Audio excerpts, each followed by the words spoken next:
Tom McDonald, Here. Jennifer Finley. Here. Jim Molitaire, Carol Langford, Danielle Matt, Wing Matt, James Steele Jr., Oh, no. Martin Charlo, Lynn Tooties, Here. Lenny Trahan.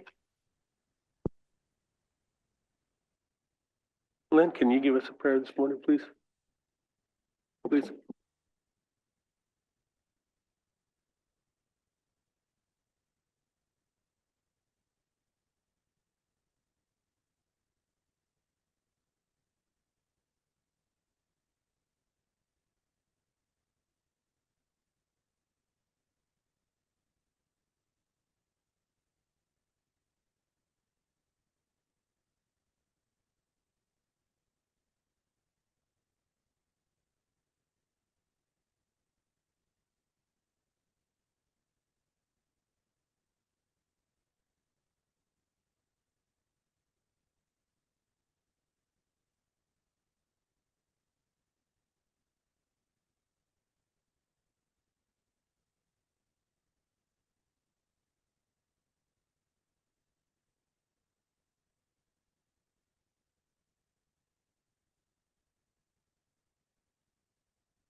Thank you, Lynn. We have two sets of minutes this morning. Let's take a look at, what do we got, December 31st?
Motion, Mr. Chair, to approve the December 31st, 2024 minutes.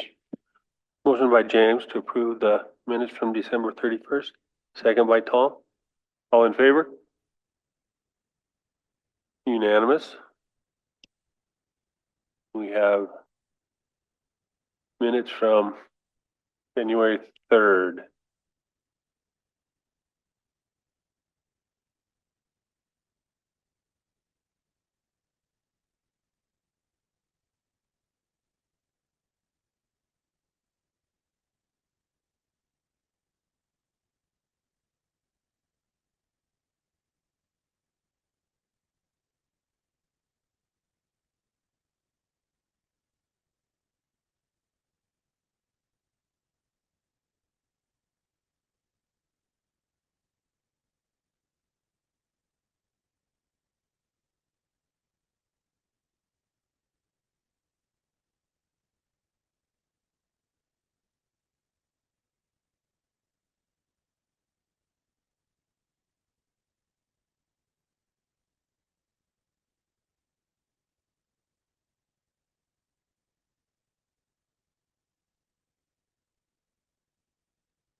How are we looking on the minutes?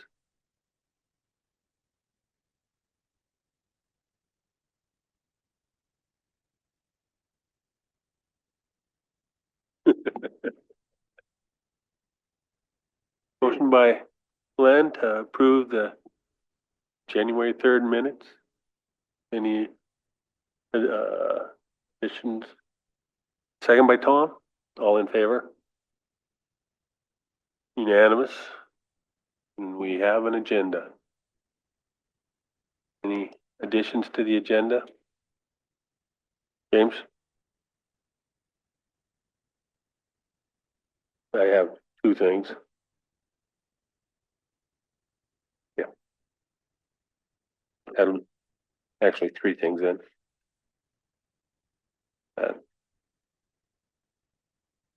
Any others? You have one walk-in? Yeah, we might have one walk-in on Zoom. It'll be Carrie Antwine for ECS. Carrie Ann? Antwine for ECS. Yes.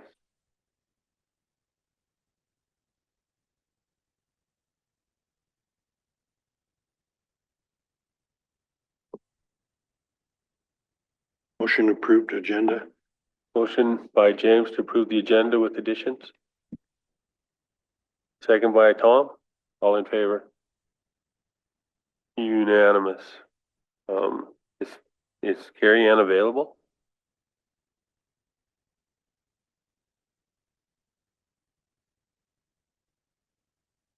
That Lake County letter or the resolution to talk about while I'm trying to get around. Okay, we can do that. Abby was asking about the resolution for the credits that we were gonna sell to Lake County, right? We already approved the sale contracts out there until we have that resolution. Go ahead, Tom. Thank you, Mr. Chair. Yeah, under tribal ordinance and federal law, the disturbance of wetlands need to be mitigated, and the tribal ordinance requires mitigation. And we agreed that the tribal fisheries program would provide mitigation credits for the work on the Moise Valley Road for improvements to the roadway. And so I would make a motion to approve the resolution codifying that. Thank you. Motion by Tom to approve the resolution. Second by James. All in favor? Unanimous. And we're doing the question about the lots. Jennifer, I was hoping we could get George to come down. We'll get George down. Carrie's on, and can we go into executive? Let's go out of regular into executive.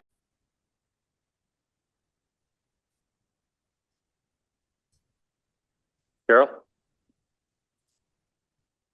That we put Carrie in as acting and advertise the position.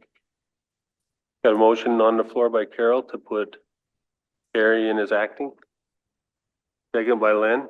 You need, Mr. Chair, do you need in that motion to include that we don't have any reorganization changes until, not until, but period?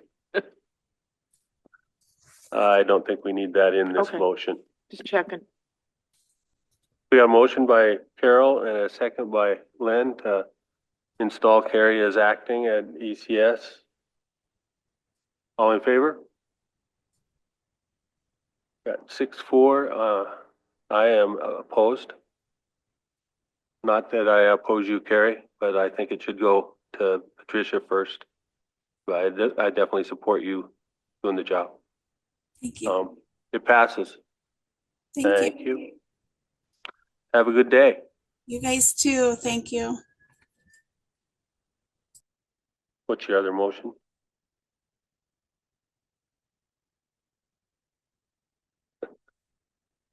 I think we're working on that one. Yeah. Thank you, George, for coming in.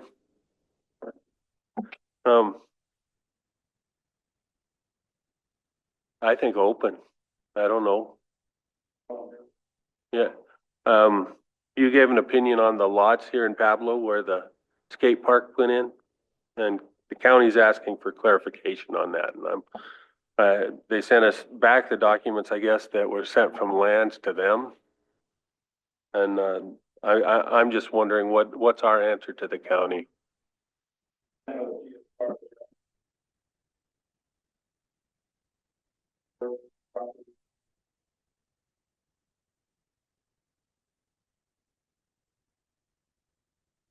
And, yeah,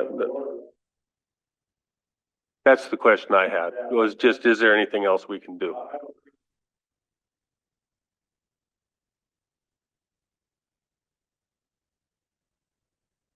Now? Yep, that works. So if y'all want, I'll go up and meet with the county and take whatever documentation I've got and see if I can settle it.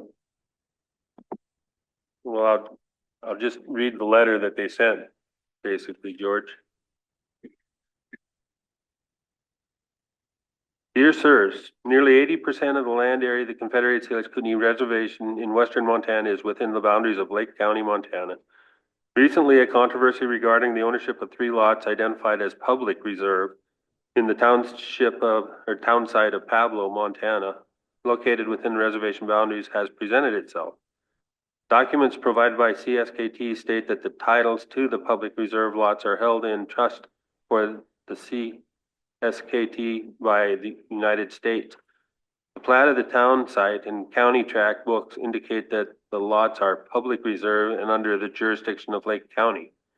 We have included in this mailing the pertinent documents that CSKT received from our office that were shared with the county. Sincerely, Board of Commissioners. So that's all that they've given us. And the question I have is, what would they have at the county that says that it's in their jurisdiction? For them to have it in their jurisdiction, there should be a vesting document.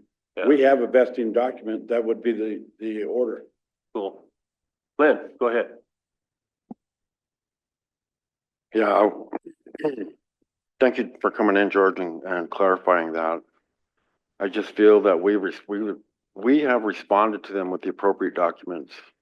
And I don't think we need to go any further than that. And I just don't feel that we need to be bound down to the county to prove what's land is ours, especially when, I've seen these restoration documents. They all have the appropriate approval on them and the process that it went through to get there.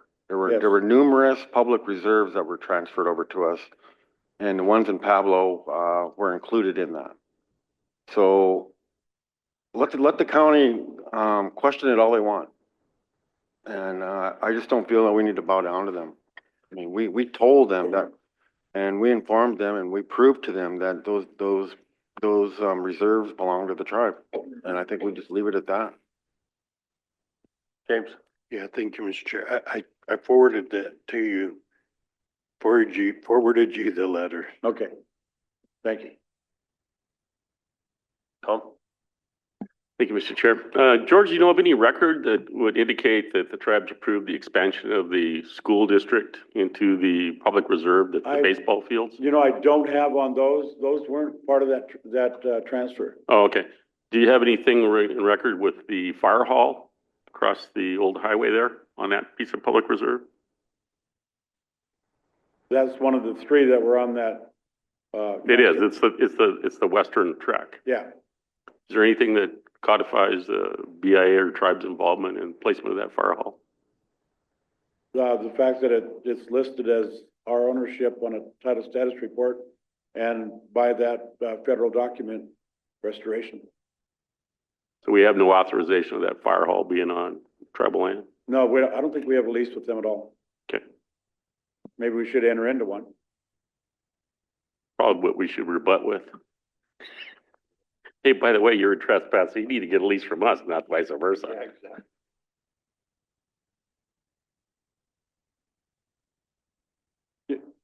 I mean, I'm not proposing we would stop the fire hall. It's just that, you know, if they're trying to get their acting to get together, then let's get their act together. You know, and really by placing a skate park, we're not removing the public reserve. The public is allowed to use that. That's what it's for. We're codifying the public use of that Yes, track by exactly. putting it What the on. hell? Yeah. Excuse me, but Totally agree with all that. I'll go ahead and respond with a note saying that, But properties were returned to the tribe and they are the tribes, period. Yes. James? Mr. Chair, yeah. So in that letter, they're asking the regional office to sort this out, basically. It's not addressed to us, it's addressed to the regional office. Oh, really? Yeah. Can you please enter into this and sort this out for us? I wonder where they went to the region rather than straight to the local. Office trying to straighten anything out because they might screw it up. So I think we need to get a hold of them. Let them know what documents they have, because I don't think they'll ask us. I mean, I think you're right. it's crazy. Yeah, we'll make that contact. Thank you, George. That's what I needed to know. Appreciate it.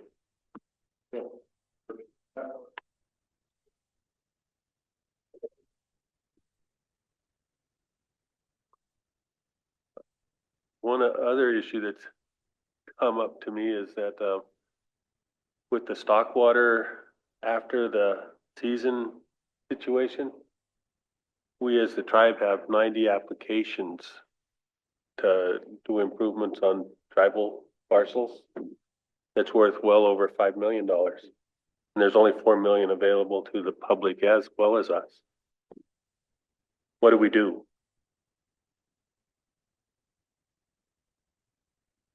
Yeah, I can just see us with our $5 million request on a $4 million fund out there in front of public, that all these producers are going, well, what about us?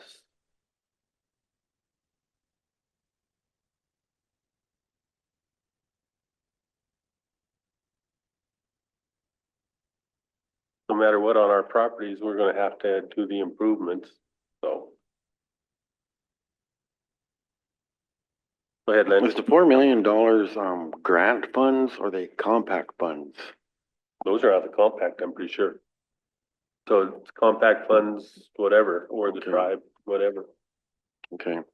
Well, the reason why I ask is because when Casey was discussing that with us, he said there's gonna be a grant available for the producers to access this funding, so I didn't know whether or not that was, compact or an think outside grant. I think it's compact funds that they are going to use as a grant process. To have folks applying for making wells, improving springs, giving piping to get to fields, things of that sort. So the question came to me from Tony is, do we pursue our 90 applications when it'll more than eat up the whole fund?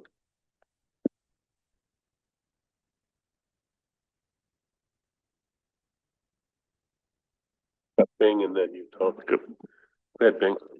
Thank you, Mr. Chair. Yeah, I was thinking about that too yesterday, or when they came in the other day to report on that. And I was thinking about that, you know, how much money that they had. And I said, I was soon wondering if that was going to be enough to fund that project for everybody, you know, and now you said that, no, it's not going to be. But did that come from compact, or were they funded from the BIA of it, Bureau of Indian Affairs? Or from the I can clarify that, Irrigation. but it's my understanding it's coming from compact dollars.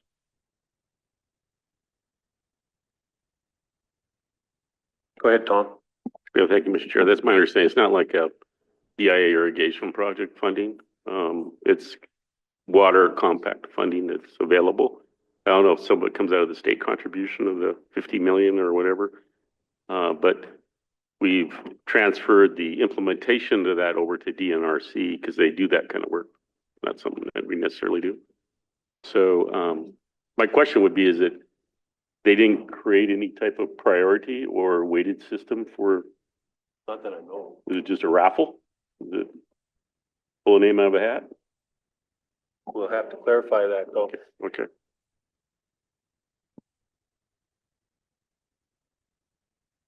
Can pursue that with Casey and see if he knows that.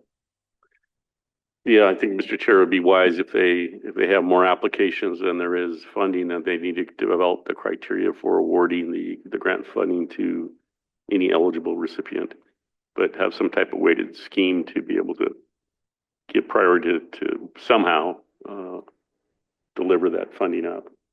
Those applications, they're supposed to be in place by this month, right? So.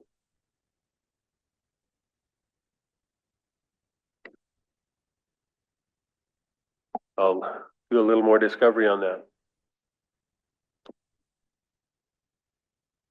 James, how quick is your issue? Actually, Okay.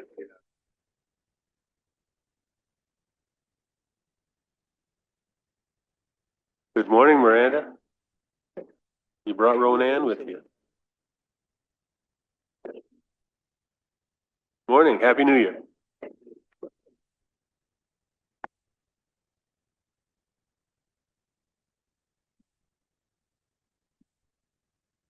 Good morning, Tribal Council. So again, we are back with another school presenting their Indian Education Report. And this morning, you guys have the Ronan School District, and you've got the Superintendent, Mark Johnston, Curriculum Coordinator, Sandra Beal, and the Indian Education Coordinator here, Eva Green. So I will let them go through their presentation with you guys. Good morning.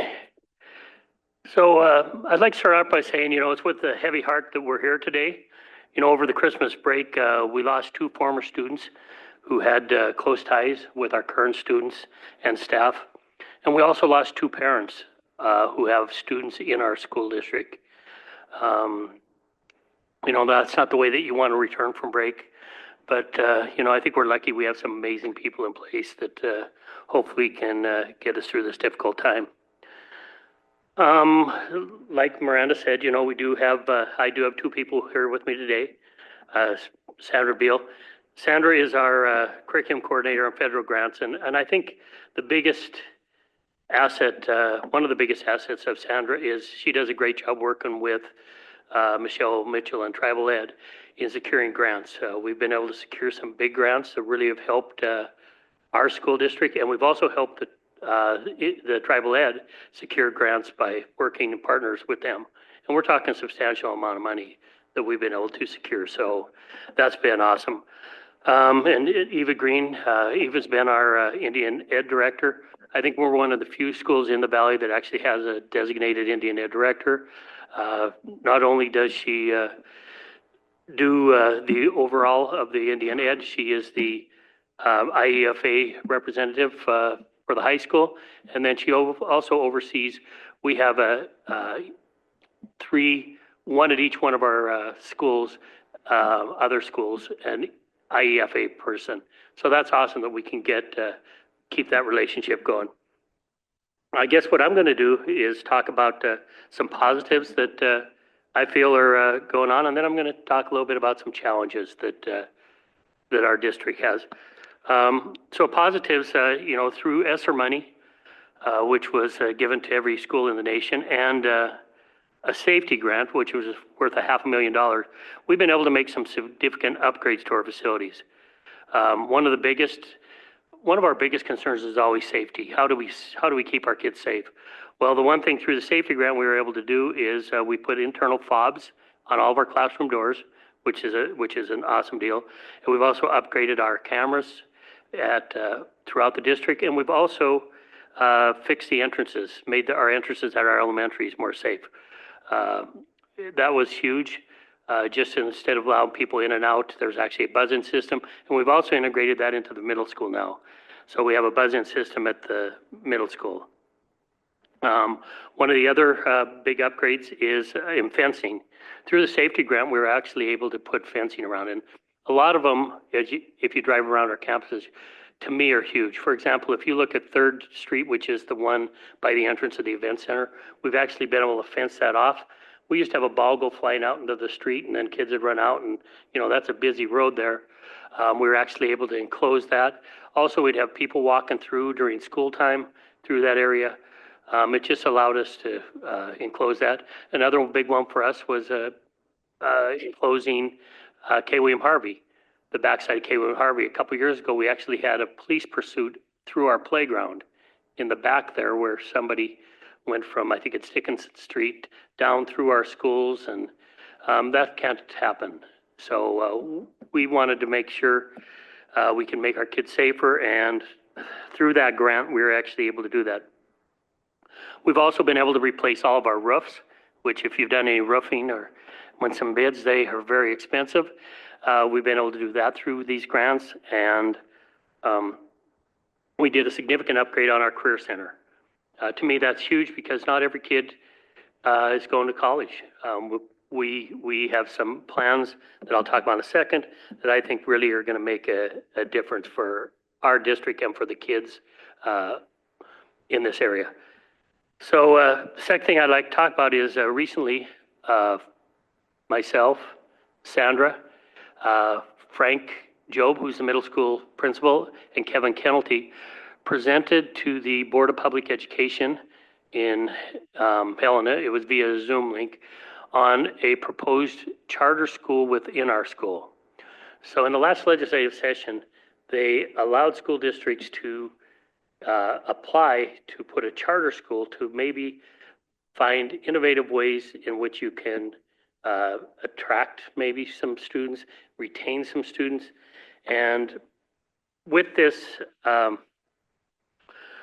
when we tried to figure out how to approach this, we kind of looked at it a couple different ways. One was we know that there's a lot of kids that are homeschooling, choosing to homeschool. Now, some are for religious reasons, and we know we're not getting them back, or we're never going to have them. We never have. But there's others that have dropped out and went to homeschool. Talking with Carolyn Hall, the Lake County Superintendent, currently there's 111 students in our district that are registered for homeschool, which is a substantial amount. We want to get those kids back or find a way to entice them to be part of our school district. So what we looked at is last year we could have applied for this same charter school. And what the charter school would allow is if we're approved, you get a guaranteed tax-based payment as every school in the state would get. So it's like a school within a school, which can amount to about $400,000, which is a substantial amount to help us run this program. But when we looked at this last year, we said, let's give it a year. Let's put together a good plan, something that's really going to help our kids and be a quality program. So we didn't do it last year, but this year we brought it forward. Within this program, we see it being twofold. One is to deal with those homeschool students. So we know that a lot of kids who go to homeschool, it's homeschool and word only. It's not that they're doing homework at home and that they're registered for a program, because once a student goes to homeschool, the total responsibility of paying for the program goes to the family. And some of those programs can be upwards to $1,000 a year or more. So we know that they might be registered for homeschool, but they can't afford the curriculum. What we're going to hopefully offer them, and we're going to reach out and say, hey, here's what we have. We have a program where we're going to pay for your student for his curriculum. We're going to give you access to the online program so the kid can still do the homeschooling at home, but they're going to have a very good curriculum that we can also help keep an eye on. So, for example, our plan is to have a program director who will oversee it, and we'll be able to then reach out to these kids if they're struggling, saying, hey, I haven't seen you online recently. Is there something we can help you with? Are you stuck, et cetera? So we're going to have a director there. So hopefully we can get those students back. And again, that would be a positive even for the district, because anytime you get even partial A and B, so full A and B for a student, if they're an elementary student right now, you get about $6,000 per elementary student from the state for what's called A and B, average number of belongings. You get about $8,000 for a high school student. So every kid we could entice back, if they're full-time, we'd get that full amount. If they're part-time, you'd get whatever part of the day they come to school. So for us, that would be really big. So getting the homeschool kids, getting them into a good program, we feel would be beneficial for our kids. The second prong of our approach is how do we or how do we keep some of these kids in schools? We know not every kid wants to go to school, that they don't plan on going to college, but they want the skills necessary to get a good job. What we're looking at is having a second track where we can have a kid come part-time of the day, maybe fulfill, let's say, their econ or their English, government, those type of classes. But then in the afternoon, they could maybe enroll in the heavy equipment program that's offered by the SKC. So last year I went and met with the director of the heavy equipment, and one of the biggest obstacles in the road was those kids would have to take the whole afternoon off, because the way that the program's set up, it's hours based, and you just couldn't do it on a, let's say, we're gonna let you go up there from 2 to 4, 2 to 3 or whatever. So by doing this program, we can make it a proficiency-based program where the kids would come in, do their main course or their, let's say, get the English and stuff out of the way that they need in order to graduate, but then allow them to go to, let's say, do the heavy equipment, spend their whole afternoon up there, could be 4 hours, and then be able to receive credit for that. So our ultimate goal is that in the end, they would have both a Ronan high school diploma and hopefully have certification for a heavy equipment so they can go right out in the workforce. And that's just one of the options. You know, the other thing is, you know, we want to look at some of our high-end kids who, you know, they want to get out of school earlier. They want to start their college earlier. This would be an opportunity for us to do the same thing. Okay, so you're going to come to Ronan. We're going to have you take some classes here. And some of them might even be dual enrollment. So they might take a dual enrollment English class at Ronan High School, but then in the afternoon, maybe they want to start working on their nursing degree. They could do the whole afternoon, do nursing classes up at SKC. And again, it's a win-win for us. You know, they're still our student. They still hopefully will earn a Ronan diploma. But then in the end, again, I think it would be a win-win situation. So that's what we're hoping to see. We're going to find out probably in the next week if our charter school is accepted. It has to be accepted by the Board of Public Education first, and then it has to be approved by the Office of Public Instruction. Right now, I think there's 18 or 19 schools, districts around the state that are doing this. We hopefully will be one of the first on a reservation that can do this, and I think there's a huge need.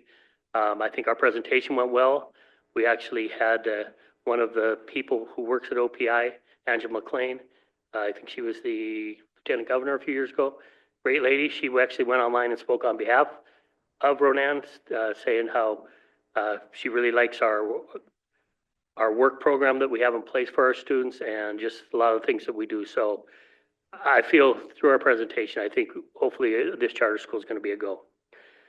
Now the other, I guess, just talking, that's kind of some of the positives going on. Looking at challenges, you know, just retaining staff and finding staff. That's a continuous, it's a continuous need out there.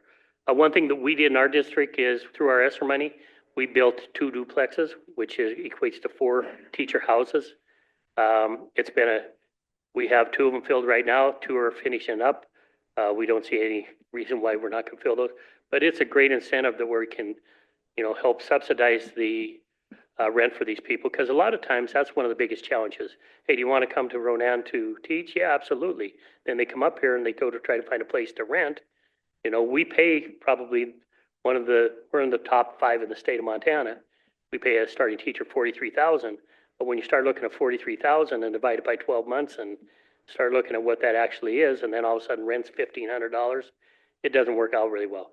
So I know we and other area schools have lost teachers because of that. So through this teacher housing, you know, we start with 4, maybe down the road we'll look at doing more. But any way we can encourage these teachers to come to Ronan is a good thing. We also developed an excellent relationship with the SKC education department.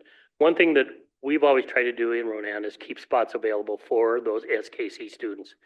A lot of times other schools reach out, like the University of Montana, Montana State, et cetera. They'll reach out and they'll try to place students. We want to make sure that our SKC students are given first chance, just because we know that they already live here. We know a lot of them already live here. They already have housing. they make a great fit. And usually when they do well in their student teaching, we actually find them a job. They usually end up working for us. So again, that's one of our challenges. Second one of our challenges is the sunsetting of the grants. September of 2024 was the end of the ESSER money, so we had to have it all spent. Kind of it put some challenges on us to make sure that we spent it all, but I think we did a good job with that. But that money went away. The reading grant, which was a substantial amount of money, that went away for this year. And again, just budgeting when that money goes away is difficult. I think the one smart thing that we did in Ronan was we didn't hire a lot of people with it. When you look at the paper and you see like Missoula, they're in a $3 million bind. Helen is in a $5 million bind. Billings is in a $3 to $5 million bind. A lot of it was because they hired people with that soft money. I knew the money was going away. I mean, it was ESSER money. It was good until 2024. And we didn't hire a lot of people. We did, we hired an additional half a counselor. We brought in a couple of paras, but in general, those are positions I think we can sustain. We can sustain with our budget. So it wasn't like we went out and hired 10 more, 15 more people. Because I looked at my admin team and said, everybody loves to hire, but nobody loves to fire. So I think we did an excellent job of trying to make that work. I think the other thing that's really going to be interesting in education in general is the legislative session. As you guys know, I think yesterday or whatever was the first day of the legislative session. One of our biggest challenges is trying to keep public money in public hands. There's a big push out there from outside entities that are really pushing to try to get private schools funded. One of my concerns there is the government's not going to put in more money. The state's not going to say, okay, well, we're going to add these 15 schools into the pot, but we're going to give you more money. No, they're going to use the same pot and start, and it's kind of one of my frustrations in education. I mean, if you walk through our schools, you can see how well our teachers are teaching, how well things are going, our students are learning. And there's just this outside push out there saying, you guys are bad. You guys aren't doing this. You aren't doing that. They don't know. And a lot of them, their kids don't go to public education, never have, but they want to find ways to fund them. And I am totally against that. And I'm going to do what I can to continue to fight that. I plan on visiting the legislature this year to actually speak on behalf of schools, to let them know that we need to do what's in the best interest of our students. One of the interesting things when we talk about student loss, one of the ways the schools are funded is with what's called A and B, the average number of belongings. And like I said before, we get X amount of money for those students. Well, an interesting fact is since 1991, in 1991, the students made up, or the student age population has dropped 25%. Kids that are student or that are school aged. That is huge. And when you look at it, a lot of times, I know when I grew up, it was unrealistic to have parents with 5 kids, 6 kids, 4 kids. And now I look at this, I look at my own kids, they each have 3, which is a big family.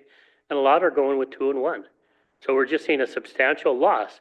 Well, when our funding mechanism is based on A and B, both from the state and from the impact aid, you can see how that would have an adverse effect. One of the other big challenges is, the legislature put a 3% cap on the amount that schools could increase. Well, anybody that's been to the grocery store or, looked at other things, car prices, et cetera, it hasn't been 3%. And they figure it's been closer to 10 to 12%, which means that we're in about a 7% negative deficit, and you put on top of that the loss of kids, it just becomes harder and harder to fund. So that's one of our biggest challenge, one of my biggest challenges as superintendent. So I guess those are the things I feel are going well in our district. I think we've got our challenges. I think we're in a position where we're going to do what we can to limit those. But other than that, does anybody have any questions for me? Questions? James, go ahead. Thank you, Mr. Chair. Appreciate the the comments and your effort to try to broaden the education of the students. I think one of the things that I think frustrated me in school is kind of the focus of education on College. getting a degree and such, where I had relatives that's not what they excelled in. One of them went off into welding, one of them went off into, heavy equipment and those type of things. I think, exploring those opportunities potentially with a charter school, I think is a great thing. Because not everyone's going to be doctor, lawyer, et cetera, but, we have to have those folks that are in those vocational arenas. And, one of our council members, he was a welder for many years and, that was his living. My concern with the homeschool situation is that it limits those folks to the exposure to the broader community. Their community that they're exposed to is just that little group. And there are people of different races, different colors, different creeds, different everything. And I'm thinking of a friend of mine that he's worked for about 12 years in the oil fields in North Dakota, and they hired a guy out of Pennsylvania, homeschooler. But the first thing he said, well, I don't like black people. I don't like Latinos. That don't work. And my mind is going to, okay, well, he's obviously exposed to just that little homeschool situation. I'm not saying all homeschools are that way, but it does limit your exposure to our broader community. And our broader community is not just one race, one religion, one et cetera. And so I think, my going up in public school, in our league, the natives or the Indian people were the main majority there until 8th grade. And once it got to high school, we became the minority. And it was just night and day. As soon as we got to high school, it switched. And so, and I'm aware of the different lawsuits and such that have happened in the Ronan School District over many years. So the relationship has been kind of rocky in terms of, the mascot issue and the districts of the school board. But, I think the relationship is a lot better now. But oftentimes it starts out, we got to change things. And on a reservation for many years, as long as our tribal people didn't say no or make a fuss or hire a lawyer, everything was okay to some. But this is a reservation. And I was telling somebody this the other day. They were complaining, tribes this, tribes that, and tribes the other. I said, look, it's a free country. This is a reservation. If you do not like it, you can move. Sell your property and move. Totally agree. Go somewhere else. But this is a reservation. You don't like Indian people? Go somewhere else. I told them straight up that way. Good for you. And we can't afford that here. Our people, we have a community here. We're trying to make it better. We don't need that kind of mentality around here. I grew up with it. A lot of us grew up with it.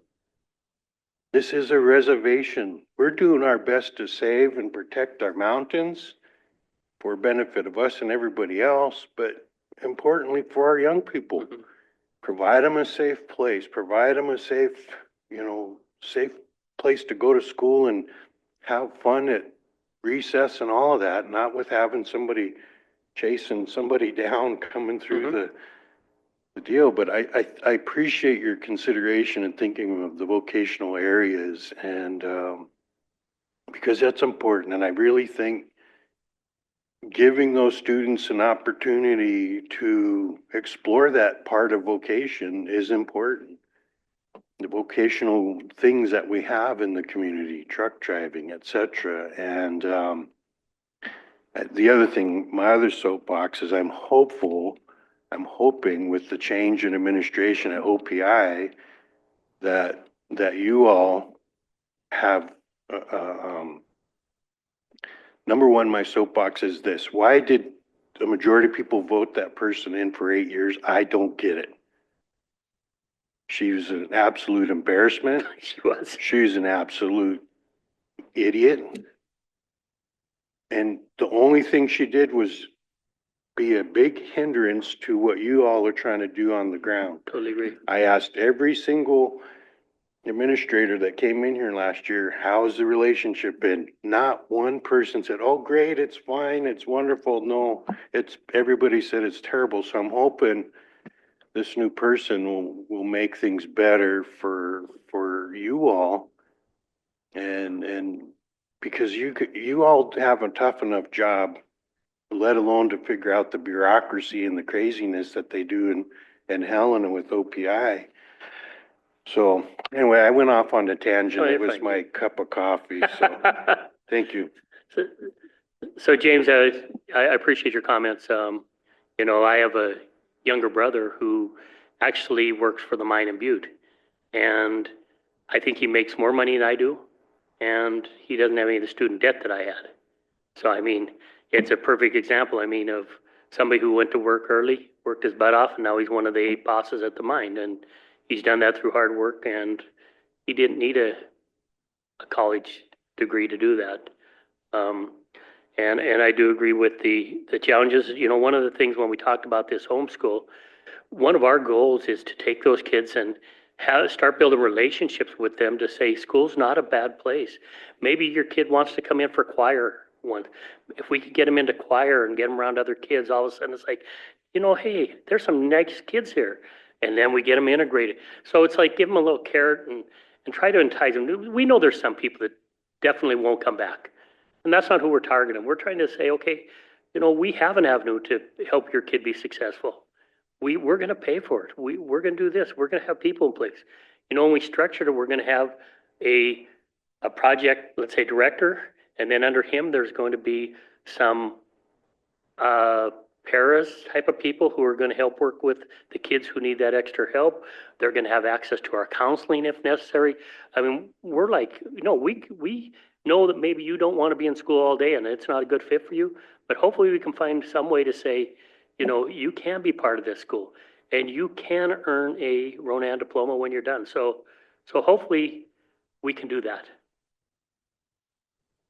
Thank you, Mr. Chair. Yeah, thank you for that. I'm excited to think about the possibilities of what this charter school in Ronan, and I know Mission has applied as well, as some of the creative things that you might be able to do with that you weren't able to do otherwise. I think, so I really appreciate the school districts thinking about that rather than, well, we don't want to do that, but rather let's figure out what can we do differently and unique that might work for Ronan, and, you know, engage some of those students that otherwise won't. Right. They don't have any other avenue. So I appreciate that. Thank you. Thanks, James. Go ahead, Tom. Thank you, Mr. Chair. Hey, good morning, everybody. Morning, Tom. Mark, I have I guess one question for you. Well, a couple of things. I agree with you 100% in your presentation. I think you have to do a charter school within the school, and all your other concerns. And then I have one question, maybe it's more appropriate for Sandra or Eva, but my first one, you started out your presentation about safety. And so, and some new things for safety. And my relationship with the Ronan School has been positive and negative over through time. And when I had children in the Ronan school system, my last two boys, the last two children in my house, I actually pulled them out of Ronan school system and took them to Polson because kids were drinking themselves to death. They were leaving the school grounds and they weren't, you know, the Ronan Middle School was a disaster. It reminded me of the crazies who were in charge of the crazy farm. And so I really didn't have a choice. I wasn't going to rely on Ronan to be the school of choice for my two boys in middle school. So they went to Polson. Was it any better? I don't know, but it was a choice. So you face those kind of things with people moving in and out of the district. But I just recently had a parent come into my office, and I told that parent to contact you about this issue.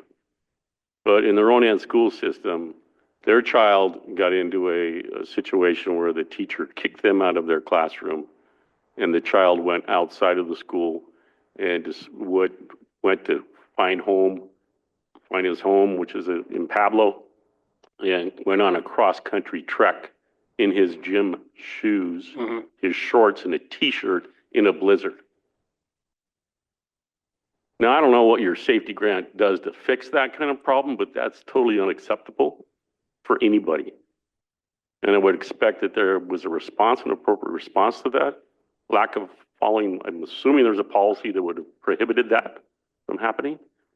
But I found it deeply upsetting that that occurred in Ronnie, especially with the record of the middle school from the past. So does your safety improvements fix that kind of a situation, or what was, if there's anything you can elaborate on that situation? Yeah, I absolutely like to elaborate. So the first thing I did as soon as the conversation was over, I immediately called our middle school principal and said, what the hell's up? And I found out that they were only doing the calls home. They did them first in the morning if somebody didn't show up, and then again at lunch. And being that it's not like a elementary school where kids are in the same classroom all day long, I think they were just shirking their duties a little bit and flat being lazy in the situation. So we went back to every period, you will go ahead and run the attendance. If somebody's not in that next class, then it's your obligation to, the attendance secretary needs to make those calls home. So we're doing it every period now. I wasn't aware, when I was middle school principal, we did it every period. And I don't know why it slacked off. I was unaware that they'd slacked off. And in this situation, the kid left PE class and then just decided he was going to walk home because he got in trouble, didn't want to go to the office. The second period teacher actually marked the kid not absent, which wasn't positive. That was dealt with. And then didn't get the call until, like I said, after lunch when they did the second check. So absolutely agree with you, Tom. I was probably as upset as anybody when I heard about it. And going forward, that will not happen at either the high school or the middle school. They're going to be doing the attendance checks every period. And if somebody is not in that next period, they will call home. So absolutely, that was addressed, and we do take safety very seriously. Well, yeah, it failed twice on your attendance reports. But the worst one was when I take responsibility of some children in my room, or, just there's been so many times I've had responsibilities Right. for folks or whatever, work scene. If I transfer that obligation of supervision of that child, I'm going to make sure that that delegation of that supervision occurs, or they're Should be. notified of that. Totally. That did not happen in this situation. So what is the classroom response to that? Just like, get out of my room. Where's the follow-up on that kind of a thing? Well, he should have, the teacher who had the kids leave should have let the office know the student's on his way. And then they would have been able to know that also. So we need to get that fixed too, or we have got that fixed. That if you were going to send a kid out of your classroom, you have to let the office know that the kid's on his way. Again, unacceptable. Totally agree with you. And, we're hopefully have put things back in place that will not happen. So appreciate it. Okay. My last question is, looking at your, and this is probably to your colleagues, dramatic enrollment for Native Americans in your school system. And over nearly 600 descendants or members of our tribes in your school system. So one of our initiatives here is preservation of our languages. So specifically to the Ronan School District, as such a large Indian student body, I think the largest on the reservation. What are you doing for language preservation, and are you doing languages in the school? Are we providing that to the degree that we should? I'll let these two handle that. Sandra handles our curriculum. She'll be able to talk about it, and Eva does a lot of it firsthand. So go ahead, Eva. Sure. In the high school, and middle school, we have a Salish culture and language teacher. And she's certified class 7, went to SKC. She's been there for 2 years, but we've offered this for 3 years. So in this class is also do enrollment with SKC for Salish. So that is in place.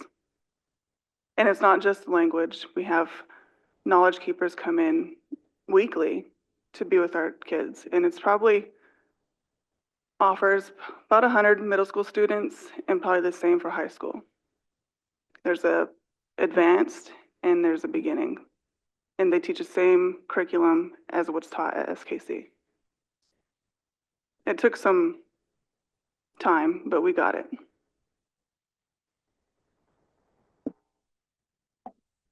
Jennifer? Yeah, thank you for coming in. And, you know, I think that the charter school thing is interesting to me and I want to learn more about that. I really believe in offering trades to people. Like you said, I know people in the trades who make a lot more money than a lawyer even, you know, they make a really good salary. You know, the only thing I'm worried about is that it could be a means for segregation, to segregate students.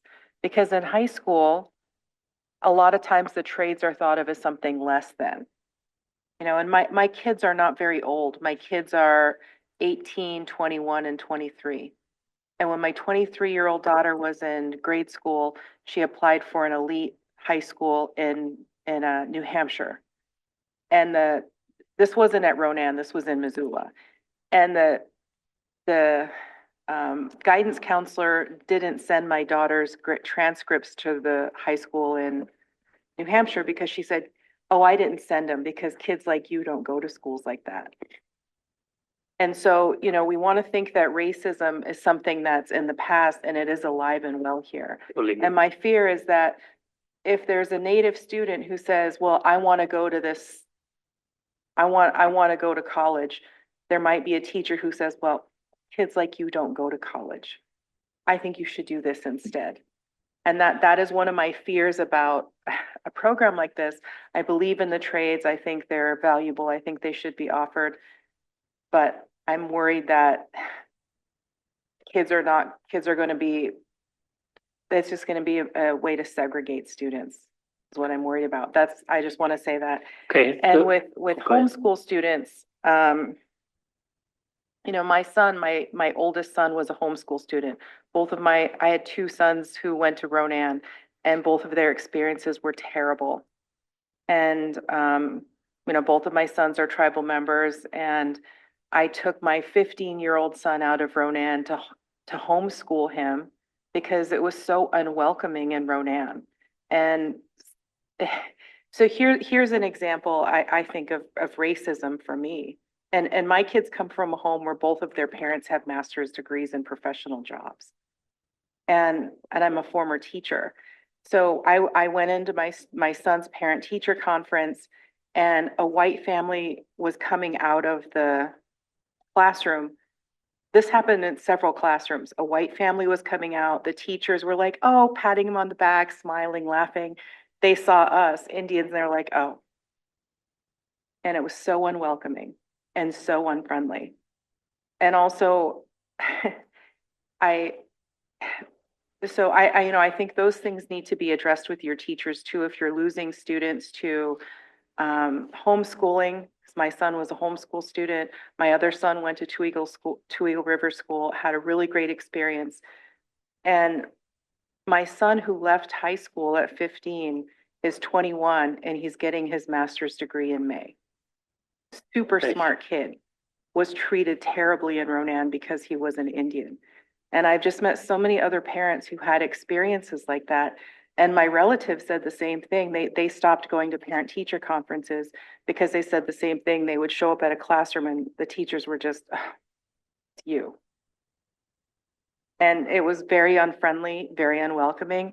And as a former teacher, when I had parents come in for student teacher conferences, I had a stack of their work and I could find something nice to say about the worst students. And I had students who were unpleasant, didn't like me, I didn't like their personalities, but it was still my job to teach them. And when their parents or grandparents came in, I said, here's a stack of your students' work. This is what your student's doing really well. This is what your student needs to work on. And, you know, and when I went to parent teacher conferences at Ronan High School, zero of the teachers did that. zero of the teachers had any work prepared to, from my kids to share with me. It was such a horrible experience. And so, you know, I think that if you're, I don't know how many kids a year you lose to Two Eagle, but I know that you lose kids every year to Two Eagle because they're just treated better there. And so I think that's something you need to look at too in terms of, you know, when you're losing students, how you're training your teachers and how you're holding them accountable. And I'm glad that you're enhancing the video system because that was an issue with my kid. A teacher bullied my son, and I said, "Let's pull up the video." And and I don't know who I talked to, but they said, "Oh, the audio in that classroom doesn't work." And I said, "Oh, how convenient." We don't have cat cameras in any classroom. Okay, so yeah, but you know, when I was a teacher, we had videos in all of our classrooms. So, so I think like teacher training, and I think the PIR day is probably not enough. Thank you. Okay, so I guess Jennifer, to respond to you, first on the, I guess the trade school, et cetera, those kids will be in the same classroom as the other students. So it's not going to be like it's a separate school, like these kids are only going to the trade school during the day and then they go to the college in the afternoon. This would be, they're integrated into the regular shop classes, the regular FCCLA classes, et cetera. So as far as that goes, we hopefully will make sure that they have the total school experience while they're on campus. And some of the other things you mentioned, one thing that I guess surprised me is we had two ladies from OPI come. I actually did a walkthrough through our school last year, and both, I got an amazing letter back from those people who walked through, and they were here to look to see how our how we were dealing with the Native American students, et cetera. They were amazed at the amount of culture that was presented, the amount of welcoming it was. And it was just their experience where one lady said, if I ever go back into teaching, Ronan's where I would love to come. One thing I can tell you from my experience, and again, everybody has different experiences and it can be totally different, but I have had more students say to me, Ronan is the most welcoming school I've ever been to. I've been to other schools, and if you're not part of this group or this group, you're not accepted. That doesn't happen in Ronan. As far as our teachers, it's unacceptable if any teacher ever made those type of comments, and I would hope that would be brought up immediately so that we can address it. I wouldn't put up with that for 1 second, to have anybody feel less than anybody else. That's who I am, and that's my whole being, is making sure everybody's treated the same, everybody's equal, and if it's not being done, I'll make sure that it is. I would be willing to get rid of people if they didn't do that, and I guess that's just every fiber of my being. So I think Ronan is an awesome school. If it's not, I mean, and every school has kids transfer in and out. We get just as many back from Two Eagle as that go there, and I think Eva could vouch for that. So I mean, it's a two-way street. Sometimes, you know, people say, well, you know, I just not working out here and I want to try something else. We can't stand in the way of that. But as far as the Ronan School District goes, I feel it's a very welcoming place. I feel our teachers do an awesome job. And again, maybe Eva can address that. I mean, she's actually the one that works in the trenches, and maybe she can elaborate on what she sees. Eva, would you go ahead? Before I was an employee for the district, and I'm sorry your family experienced what you experienced at Ronan, but, well, no buts. Yeah, I'm there every day, and teachers, students, it's all inclusive in the high school. I can't really speak on the middle school and elementary, but I'm sure they're inclusive as well. There's no outcasts. I mean, they can feel like there is, but it's not intentional. I've never had a student come to me, this teacher's racist, or they don't like me because this. I've never heard that, and I've been in the high school for 5 years. That's all I got. I'm sorry you experienced your experiences and for everybody else who experienced that, but for the majority, it's not what's going on there. And like he said, we do lose kids at Two Eagle, but they come back. The grass isn't always greener at Two Eagle. They're like, they just want to try something different. It's not because of negative experiences always, but they come back. Carol, then back to you. Yeah, I would like to say that, my kids, my kids and my grandkids have had IEPs. They aren't exceptional kids.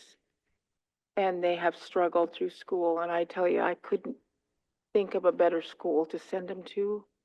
They're Native American, grandkids and kids.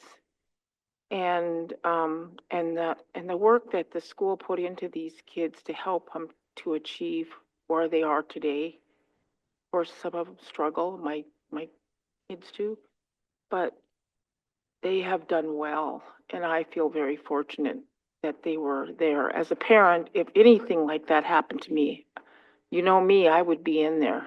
I wouldn't wait a minute. I would be livid. And I've never experienced anything like that Jennifer has.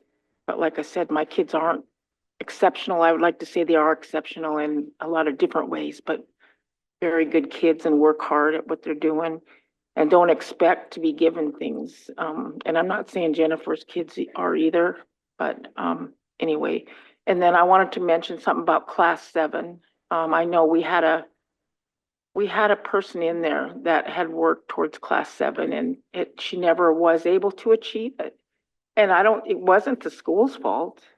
I could see that it was happening within our own system. People were denying. And of course, I'm not an instructor on class 7, so I don't know what exactly happened, but this person really, the school loved her, wanted her to stay, but they could not achieve the class 7 through our system. And I thought, well, that's really discouraging because we need every teacher we can possibly get in the school system to be able to do that. So, we try our hardest here too, the tribe.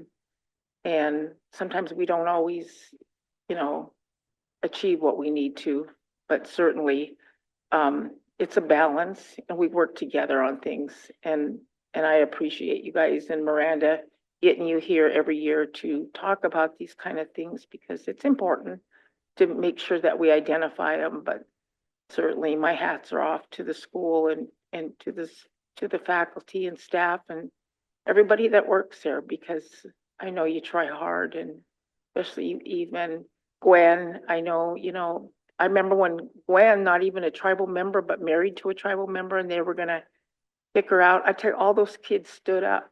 They wanted her to stay in the system. And it made me feel good that the kids would do something as strong as that to keep a good teacher and Native American Studies teacher in the system. So anyway, thank you very much. Thank you. And just to elaborate a little bit, we do have kids do awesome coming through Ronan. Currently we have 2 students at Harvard. I don't think there's probably 2 other schools in the state of Montana that have 2 students currently attending Harvard. We have 1 student who's just accepted into Drake. Again, I mean, they're Ronan kids. Eva's kids who went through the Ronan high school system, one who goes to Gonzaga and one goes to Rocky. I mean, when we have kids who come in with the attitude that they want to get educated and they want to put their nose to grindstone, they do what's necessary. Those schools aren't easy to get into. I mean, you have qualifying scores and all that stuff. They do that through the education they receive at Ronan. So we're very proud of a lot of the kids that we turn out on the high end also. But then again, being able to make these trades available for the other kids, that's going to be a big part of who we are going forward. I have to say this, my granddaughter graduated from Ronan and she's going to Gonzaga for pharmacy. Awesome. She's got her 4 years and so now she's going That's on good to to hear. Gonzaga. If you don't mind, I wouldn't mind speaking a little bit on the charter school. So the premises behind the charter school is that it's innovative and then it breaks down the brick and mortar of their traditional school and it puts more of the proficiency model. So things are not based on seat time. And so right now, we actually have a couple interns that travel to Kalispell for RDO. And so they are working under RDO to become certified. Wait, RDO, just RDO. It's the John Deere. So they do a ton of stuff over there. And then on top of that, we also have a grant called the Advanced Opportunity Grant that pays for their travel there and back, as well as any other type of supplies that they need for on-job. The Advanced Opportunity Grant also provides any student this opportunity that's in middle and high school. We have students who are in the nursing program. We have students who are on job sites for construction. This grant will pay for the certifications, will pay for the nursing scrubs, will pay for any materials, will pay for the miter saws, will pay for the drills, any of that that they need to be successful. So the charter school itself is going to be an amazing opportunity for our students, for all students. Some of it will be in the classroom and some of it will be out of the classroom. Some of it will be online. The beautiful thing about the charter school is we are planning on hiring a career pathway coordinator. This coordinator will set up a meeting with that student and their guardians to create a unique pathway for that student on a yearly basis. And within that conversation, we have case managers that'll work under the career pathway coordinator to ensure that that student is being successful and checking in with them occasionally. We will also have, mental health supports along the way, tutoring. We're really excited about this opportunity. A lot of you have mentioned, breaking down the brick and mortar. Not everybody fits into the college form, and it's very true. And we want to make sure that each student can customize their own educational experience with the guidance of not only the career pathway coordinator, but also their guardians. So it's very unique, and then every year that custom pathway can be modified if it needs to be. I was the middle school principal after Mr. Johnston for 4 or 5 years. And, to speak to what you said, Jennifer, we have had some very successful students that have come through our system, and we've had some who struggle. We've had students return from Two Eagle. We are, no institution is perfect by any means. We have made, I believe, and I think if you talk to a lot of the teachers and administrators, we've made great strides just being culturally relevant and bringing more cultural sensitivity into our school. Gwen Couture, I know Carol had mentioned her. She does an amazing job. She works also full-time, 6 periods a day out of the 7 for Native American Studies. So there's also that on top of the language teacher. And then, of course, Project Aware, brought to you by Michelle Mitchell and Miranda, and everybody. We're working very hard on that as well, to the point where we have actually, at the high school level, had to have a rotation of staff go on all of the cultural relevant field trips because it became a part-time job. So we are trying very, very hard. So thank you for your time. Good, Jennifer. The reason I mentioned my experiences is because I've met with at least half a dozen other parents from Ronan who had exactly the same experiences that my kids had there. So I think it's good feedback for you to hear, because how do you train your teachers to do parent-teacher conferences? Is there a standard? How do you know that they're actually providing work to parents? Are they? I mean, they did it in mine, and they did it to at least half a dozen other parents that I talked to. And they were treated the exact same way that my kids were and my family was. And they also stopped going to parent-teacher conferences. So I know that part of as a former teacher, part of a student's success is how you engage parents. And you don't want to lose parents. So like instantly, I'm like, my kids succeeded in spite of going to Ronan. And, so I think it's wonderful that some kids from Ronan have done well, but some of them probably did so in spite of going there. That they came from a family that valued academia. I mean, my kids did. They succeeded in spite of. And so, I just hope that you're hearing that feedback and knowing that it's not a unique experience solely to me. And that, and one thing I did find out about Ronan is that every school in Montana is I talked to an attorney at OPI, and he said that every school is required to have a bullying policy that addresses when bullying happens from We do. from teacher to student. Because at the time my kids there, they didn't have that. So I'm glad that you do now. And one other thing that I wanted to mention is that our tribe has a tribal civics program that's free and available online. And I think we're the first tribe in the United States to have tribal civics. And so, you know, if any of your teachers want to teach any part of how our government works, educate themselves or their students about tribal sovereignty, that all of those materials, all of those videos, all of that curriculum is on our website. Yeah, we have, I actually went to Julie Kajun's training on the civics, and several of our teachers have also gone. So we're very well aware of it and we use it and we absolutely love it. We were actually waiting for it to come out on the digital because we had heard about it several months beforehand. And so we're very well aware of it and we do use it. So thank you. Anything else, Mark? I appreciate the time and the questions and even the feedback. I mean, we can't get better unless we know what our problems are. And we're not perfect. I'm not gonna say we are, but we are gonna keep working to be better. And we're gonna do whatever we can to educate our kids to the best of our ability. You've got my word on that. We definitely appreciate the report. Have a motion to accept the report? Motion, Mr. Chair. Motion by James, second by Tom to accept the report. All in favor? We accept your report. Thank you, sir. Happy New Year.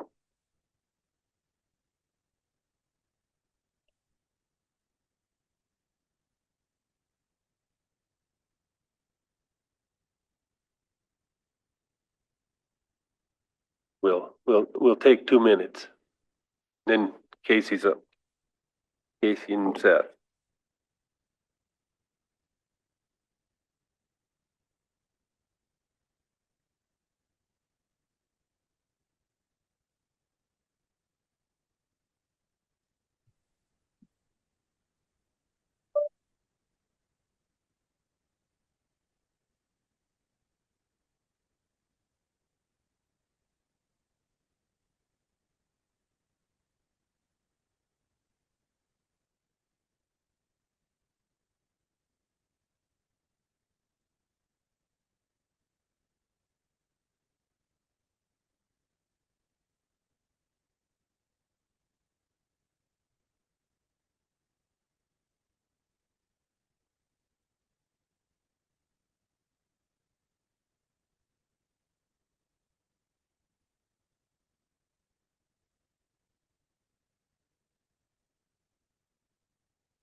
We have a couple topics to present, and Mark may be interested in the second topic. I don't see it. If I look at my phone, forgive me, I'm not trying to.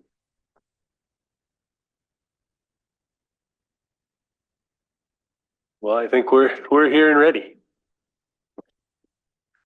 Morning. Happy New Year. Okay, good morning. Tribal Chair, council members, and Happy New Year. Looking forward to presenting the topics we have this morning. So we have a few things. One, we'd like to present a concept for the... We need executive first. We need to be in executive session because we're talking about compact activities, yeah. We'll go out of break.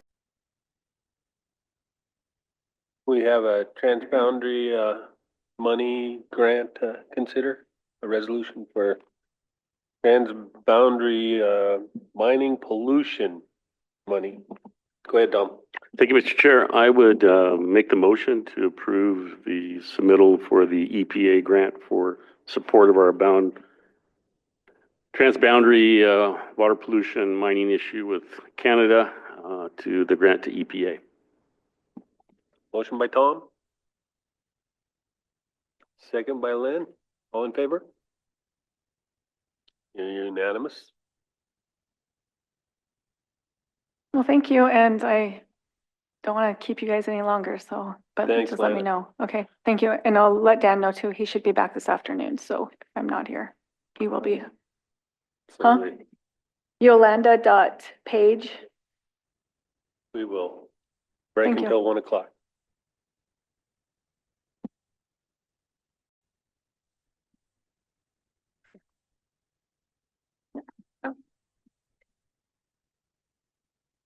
Does this scroll? Perfect. So a little bit about Charlo. This says that our current enrollment is 217 students. Unfortunately, we're down to 209. I think you've probably heard this multiple times. Enrollment's down in our schools, particularly our small schools. We are Class C high school. We have 76 students in our high school. Obviously, that number has fallen a little bit as well. We have 31 tribally enrolled students. It was asked how many Native American staff members we have. I am not at liberty to ask those questions, and I looked at our Infinite Campus system, and we don't record that, so I am unsure of that number. Overall, we have 21% of our population are Native American students, and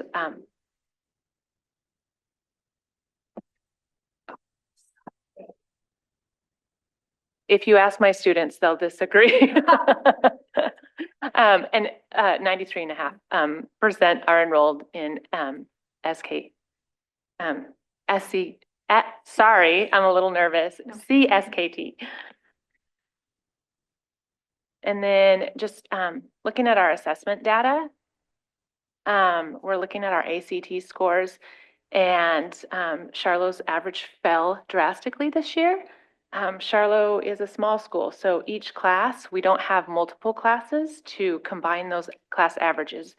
And when we see a really high class come through, we see it looks fantastic. And when we see one that's maybe struggling, it doesn't look so good. So that's kind of what we're looking at here. We definitely fell below our state average this year, and it's something that's on our radar. And I'll talk a little bit more about our proposed solution to that. When we look at our assessment data for our Smarter Balanced, this is 3rd grade through 8th grade. The blue is Charlo, and the red is our state average, and this looks great. We're above our state average. But it also poses a concern where we're seeing our scores drop over time. And that's not ideal in a school setting. So looking at this, one of my strengths is working with students who struggle. It's what I've done for most of my career. And so in Charlo, we are implementing a new intervention program, looking at some new assessments. How can we really better serve our struggling students? Make sure we can kind of look at our curriculum. Is this the best we have to offer?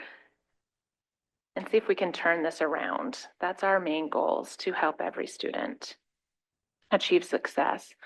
When we dial it down to each subcategory of students, we see that our American Indian students in ELA, they're actually doing really well.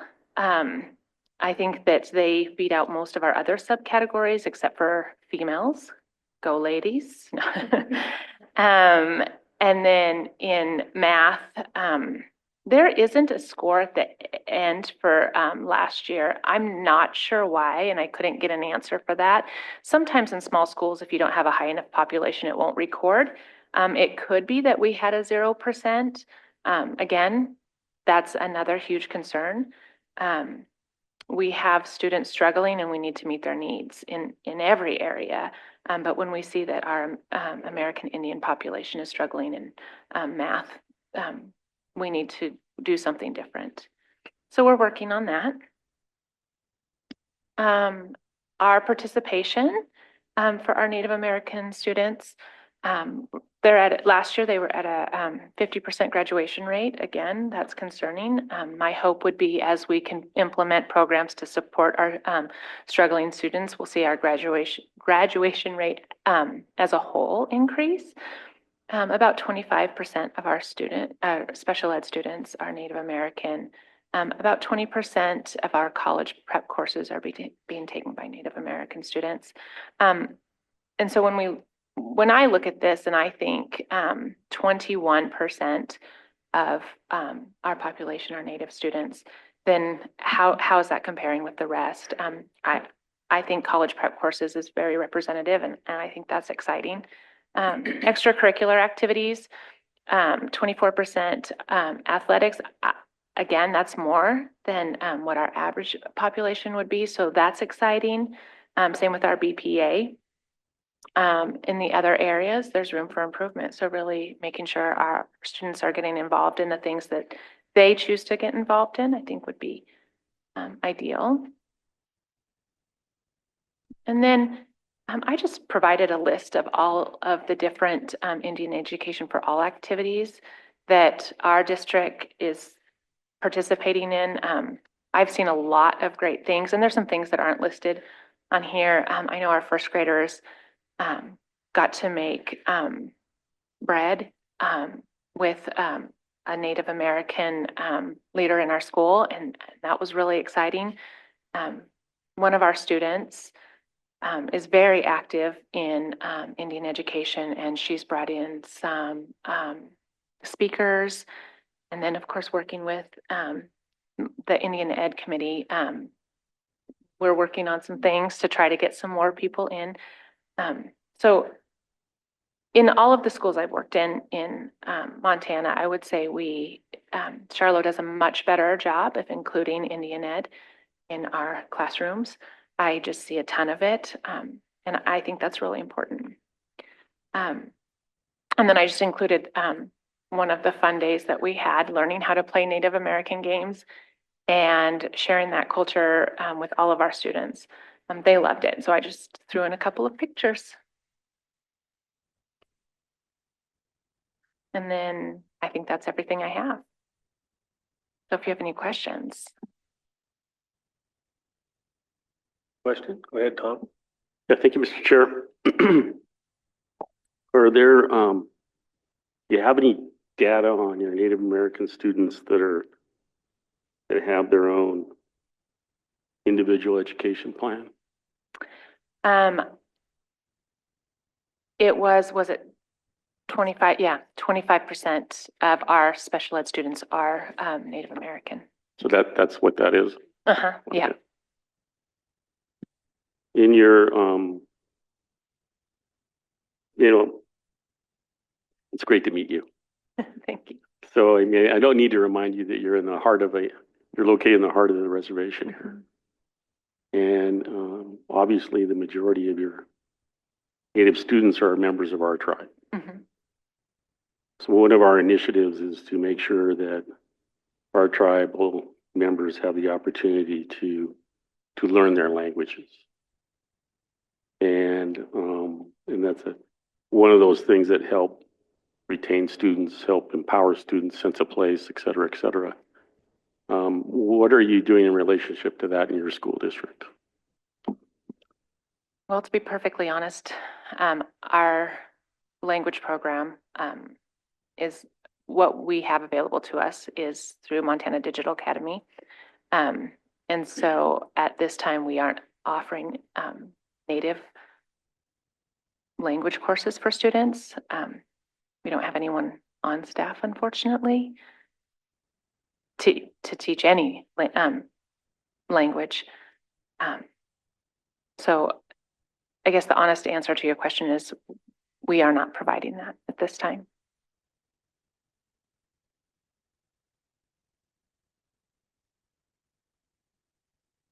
Go ahead, Jennifer.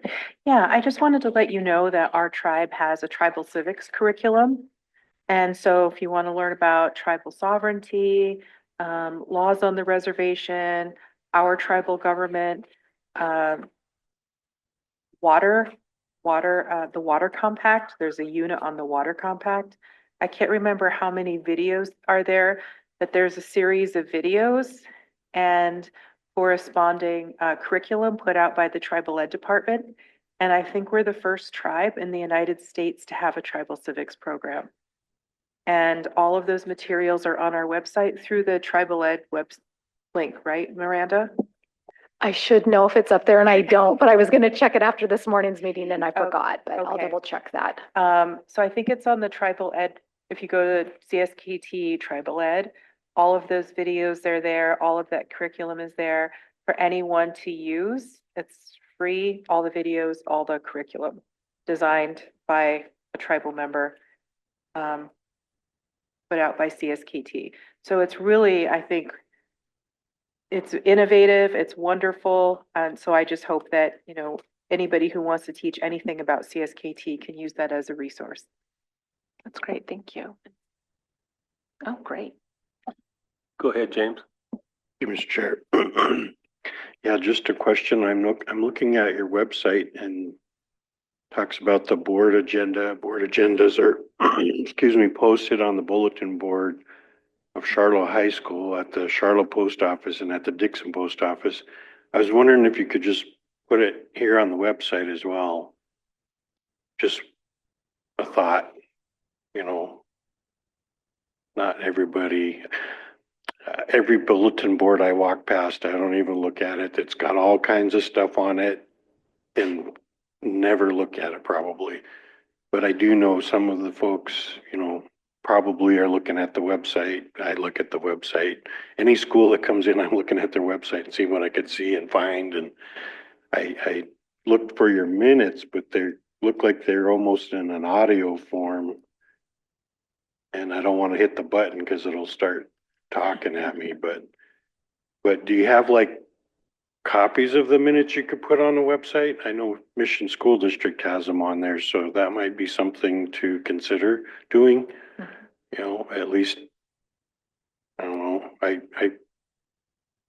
hadn't realized that Charlotte is in my district, so I probably should come and visit the school board meeting, which I need to do in Mission as well. But just some thoughts, and I think the you know, kind of a list of on this page who the members of the board are. Maybe it's in here somewhere. I didn't see it, but just some of those things that, you know, when I go to a website, I'm trying to, okay, who's on the board, who's the, it gives a good about, you know, mission statement and history, but I just wasn't able to find the board, so, or who's on the board, unless I do a general Google search. So the other thing is I was just kind of curious, how's your relationship when students come from Dixon to the high school? How does that work? What does that look like? And what has that relationship been? I'll address the website real fast. It's really up to the board what we post on our website if we're going to post our agenda and our minutes. We do post our agenda. I've started posting it on Facebook. Don't know if that's helpful. Our board has opted not to post the minutes, our board meeting minutes on our website. That was a decision made before me. I'm not sure why. I think posting the agenda on the website is a great idea. It's something I can definitely look at. Again, that is above me, that decision. And Adrian Roylance is our board chair. And I know, again, transparency, full honesty, our website is not the easiest thing to navigate. And sometimes things get buried in there. That's one of our long-term goals, to make sure we can get that transparency so you guys can access all of that information a little more readily. Yeah, Mr. Chair, just follow up. I just think it's just, whether it's us, me, or any of your local constituents, there's, parents or whomever, we have tribal, Native American parents that have students there. I imagine that they wanted to see what's going on in the minutes. But I'll go back and listen to the audio and see what a meeting's like. But everywhere else, even we post our minutes. So I kind of, and I get it. It's above your pay grade or whatever. But anyway, I can go to St. Ignatius School District and look up the minutes of what's going on there. Yep. So I mean, maybe that's a conversation I'll come down and visit and throw my 2 cents into it. Usually ends up to be $2, but thank you. No, I appreciate that. And then our relationship with Dixon. My understanding is we had a really great relationship with Dixon for a long time. Again, prior to me, I'm not sure what happened, but there must have been a little bit of a falling out. And I think does a disservice to all of our students. And so it's really important to me to build that relationship. Again, I'm working with their principal. When it comes to things like homecoming, we invited them to come and join us in our parade and to join us in all of the activities that we did for that day. So really making sure we're reaching out. They do participate in our junior high sports programs. I know one of the frustrations is that we're a 4-day school week and they are not. And so that kind of has created some issues with our sports programs and sharing teachers and things like that. So I can't speak to what has hurt that relationship, but I can say that that is a relationship that I would like to strengthen for sure. Yeah, thank you, Mr. Chair. So how long have you been there again? Since July. So 6 months. I'm brand new. Well, I do encourage you to try to mend that relationship because it's important. We have a number of tribal kids that attend Dixon, and not to have a good relationship between those two school districts is pretty important. I mean, and so, and the other thing too is that I just think it's, Councilman Finley mentioned the civics program. I think that's pretty important. Whether you're native or non-native, you're living on a reservation, you should have an understanding about why this reservation exists, why there are Indian people here, whether you like Indians or not, the tribal council or not. It's a fact. And I'm not preaching at you all, but I'm fully aware of the constituency out there. They seem to forget that the name Charlo is right behind us, one of our chiefs. And so because I've jousted with some of those folks out there, and I'm like, look, you live on a reservation, you don't like Indians, move. Well, my family's been here since 1910. Well, great. My family's been here for a few hundred years, thousands of years. And so I get it. But I do wish you well in trying to mend some of those fences with Dixon. But I do think it's pretty important to, in the history, and I know this isn't you, but at my quick glance from 1917 to 2009, I do not see one thing in here that talks about the name Charlo. Where does that come from? Why is it important? I don't see one thing in here that says anything about the tribes, doesn't say anything about the reservation, doesn't say anything about Indian people. So I appreciate your report but yet in your website, it has a good a general mission statement. You know, the community of Charlotte School accepts the responsibility to foster a safe learning environment that will enhance development of social and academic skills for all students. A good general statement. But in the history, it just neglects to say anything about, I would think the name Charlo would be, you know, and I could put this to Arlee too, Arlee schools. I'm gonna look through their website. I went to Arlee School, I graduated from there, but I don't remember anyone in that school telling me the importance of the name Arlee. And I think it's important because it's a very prominent native name in our tribal history. So please don't take my slight chastising as something personal, but more something constructive. That it starts with some of these basic things that, you know, the world can type in, somebody from France can type in, what does Charlot School mean? That's your presence in the World Wide Web. And I challenged our tribes as well. We've had some things that we need to correct. So thank you for trying to work on that relationship with Dixon, but I also challenge some tweaks here. So thank you. Chairman, and on a side note too, Dixon has a new principal this year too. So when they come in, you guys will get to meet him for the first time too.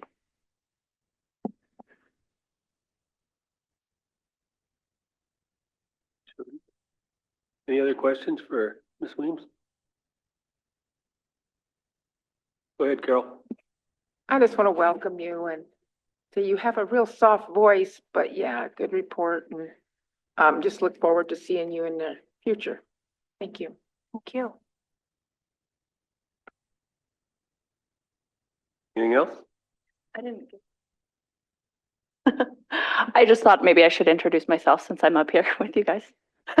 But Sarah Biggs, I'm an advocate and I work with the Dixon School as well, or the Charlotte School as well as the Dixon School. So I'd be happy to work with Teresa and building those relationships. Sorry, I keep feeling like we have side comments. And there is a active IEC Indian Education JOM committee in Dixon, or Charlotte, and also in Dixon. So I'll have to update you on those ones. Cool. But yeah. Been looking for that. If there's nothing else, entertain a motion to accept Charlo's report. Motion. Motion by James, second by Bing. All in favor? Well, we are accepting your report. Thank you, Ms. Weems, and welcome to Charlotte. Thank you. Appreciate that. Thank you.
Good afternoon. Happy New Year. Welcome. Hello, everyone. Sorry, I'm getting behind schedule here. So we have our Lee School District coming in to do their Indian Education report with you guys. We've got Corey Beckham, who is the new superintendent in Charlotte. So he is a new face, not to the school district, but to you guys doing his Indian Ed report for our Lee School District. Did I say Charlotte? I jokes. I meant Arlie. Arlie, sorry.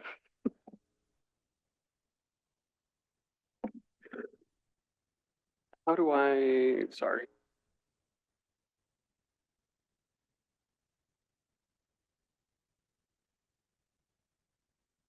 Yeah. Got it. Hello, everyone. Corey Beckham. I apologize. First time, a little nervous. Thought I would be like in the front of a classroom, the big projector behind me and pointing, and I brought my laptop and I actually made a couple modifications to the slides. So now, which now makes sense, we would submit this early to you, just like people submit their reports to me, and it does not change. So, forgive me if I speak a little out of script. Again, my name is Corey Beckham. I started in July. Transitioned. I've been in Arlee for 4 years. This is going on my 5th year. I was the high school, junior high principal there. I live in Arlee. Moved there right as 2020 started. That's a place I call home. And I guess my report then is, I want to preface the report that I had pulled from last year, what was provided with me, is what I based this off of. I was not given any guidelines on what you were hoping to see. So along the way, if there is any feedback, it's tough to see some of the names because of the glares, but is it James? I know that James had provided some feedback to Charlo, and I appreciate that. I think that it's valuable for us to be able to open that dialogue and be able to communicate with one another. In my time of being in Arlee, I don't recognize any of your faces from being at any of the board meetings, though I could be wrong in that statement. So if I have met you in the past, it seems like the last 4 years has been a wild ride, and I look forward to my future years here. It's great to meet everybody. Again, along the way, if I speak too fast, please slow me down. My staff has to do that every now and then. Go ahead, Tom. Yeah, thank you, Mr. Chair, and welcome, Corey. I think you should send a bill to Ronan School District Report because they put Dancing Boy on the cover of their report, which I would call a Arlie icon. You know, I mean, come on, what's that about? I will be sure to do that. So as I scroll on this, does it scroll on your guys' pages? Okay. Man, this is high tech. I need this set up. Okay. Again, the report that I'm providing you, I had an Excel spreadsheet that was given to me, and it had all these bullet points on it with some random numbers on there, and I tried to snag some of those and break them apart and make it to where I felt like if I was seeing it for the first time, it would somewhat make sense and then be able to build off of that. So my first slide would be our staff. I know that that was something that was on there. The difficult one here is it's not something I can actually put on a piece of paper for a requirement for staff to be able to put that down. It's one of those, we would love to hear it, but for discrimination purposes, they can mark to be able to say, hey, I am, give me tribal preference, but it's not something that I can require that they tell me what their race is. So I put in the bottom corner of this, we had an 86% response rate from staff. So those numbers could be up, they could be lower percentage-wise if everybody actually did that. So of the 86% that responded, total enrolled in educators, the first number that is there, do you guys see my cursor as well? Perfect, that first number is the number and then the percentages to the right of it. So we have 2 enrolled educators, 2 enrolled classified. So classified would be a non-certified staff, could be para position, could be janitor, could be a cook, and then descendants educators. So we have 7 descendant educators and then 3 descendant classified, and then not affiliated 40 of the staff that we had that replied, and then total enrolled and descendant in the district is 15 staff, which is approximately 30% of our overall staff, 27%, again, of what responded. So a third of our staff enrolled and descended. And then, I apologize as I see this on a bigger screen, some of that gets a little blurry. This one then is based on what parents report to us. I pull this directly from Infinite Campus. It gives a breakdown of all of our students that are enrolled or descendants, and then breaks them down. Some of them get a little bit wonky. So this, like on this left, 1, 7, and 8, some of those are direct affiliated with a specific tribe, but because they didn't put it down, they're enrolled or descendants, but it doesn't have it broken down in our system. So there's a glitch there, and I didn't catch that until obviously I started creating this report. First time. I will have that cleaned up by next year so it actually has the exact tribes as we go through there. That 52 must be your guys' number. Okay, thanks. It's like I don't recognize that one. And then the graph goes directly with that. So basically, as we look across there, it has all of the tribes that families associated with based on the paperwork that they provided to us and how those were logged. And then blue is descendant, enrolled is in red. Total descendants and enrolled, 249, total school population, 397. That was at the time and date that I ran the reports. So 62.72% of our student population enrolled and descendant. And then the next slide that I added in there, professional development opportunities for teachers. So we have Tribal PIR Day. We attend a Salish conference each year. We provide secondary trauma, resilience training for all staff, tribal consultation, and then I put various trainings from OPI based on staff interest. And I know that there's some other things that are provided through like tribal ed or the civics. I know some of our family or our teachers do utilize those programs online to be able to enhance their classroom stuff. So there is that component of we will approve if they say, hey, we would love to go and do a book study, and this is the author that we want to focus on and how we're going to bring it back into the classroom. We give that as a professional development opportunity for staff as well. This is going to potentially look different than last year's report. There's a change at the state level on what testing we're doing for kids. The sectioning out and being able to pull those populations was a little bit messy. And honestly, I'm not a big fan of how the report looks. The top values, and again, it's through map data. It's the only thing that we are using right now that I could compare the two outside of only to our junior class, which would be our ACTs. It's not what I would call good data. I mean, we can glance and look and it has all the percentages, and I could say that looking at the 5th grade, they're in the 16th percentile if they're an enrolled and descendant, and you're in the 18th percentile if you are compared to your peers. So the peers are in the lower of the two. But to me, it just doesn't jump out on paper. So I apologize. This is the way that the reporting system is through them without me mass compiling an astronomical amount of sheets of data to try to be able to break down. The hope is they are telling us NWEA is going to be able to hopefully provide us with a breakdown, and then also over time. So we have math, and I say the overtime so I can kind of talk to you about what I'm wanting to do with that. So this is reading compared to their peers. Again, similar trends. Language usage compared to their peers. So in any of those categories, we could state that they are discrepancies between enrolled and descendant and peers. If you just look at the red area, the goal there would be able to move the red area to be more of the orange, yellow, and eventually green and blue. The issue with what I have with this report, it doesn't map those kids individually over time. So for instance, if we were looking at Miranda and I's checkpoints over an extended period of time, one of us might have more growth based on what we're receiving, but this is comparing kindergarten class with kindergarten class. So if she was in the 4th grade and excelling, and I'm in the 3rd grade and not excelling, when I come up to the 4th grade, I'm being compared to her data. So it gets a little bit skewed and doesn't really, in my mind, paint a great picture of what's happening to our kids. So that 5th grade group that we're looking at in math, if over the next 10 years, I guess 10 would be too many, 5th grade through 12th grade. Over the next few years, if that 5th grade group is continually showing growth, to me, that's more valuable information than just saying, hey, our 5th grade's behind. 5th grade's behind, great information for teachers, not great for you guys because, well, is our program working? Is it working for our Native youth? This little glimpse, I put it out there because it was something that was on the, again, that spreadsheet that was originally given to me. I just don't know if this is what is the most valuable to you, but I will seek that feedback from you and what you're hoping to see in the data from testing on that comparison.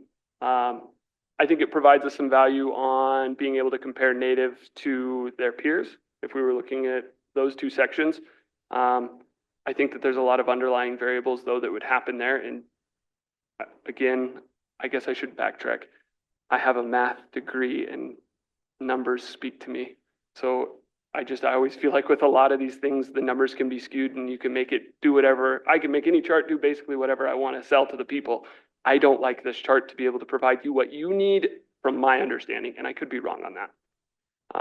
And that's the same for all of these. And it's something that I've talked to NWEA about, being able to provide us with something that will better track students in the long term for growth as a district versus their current model.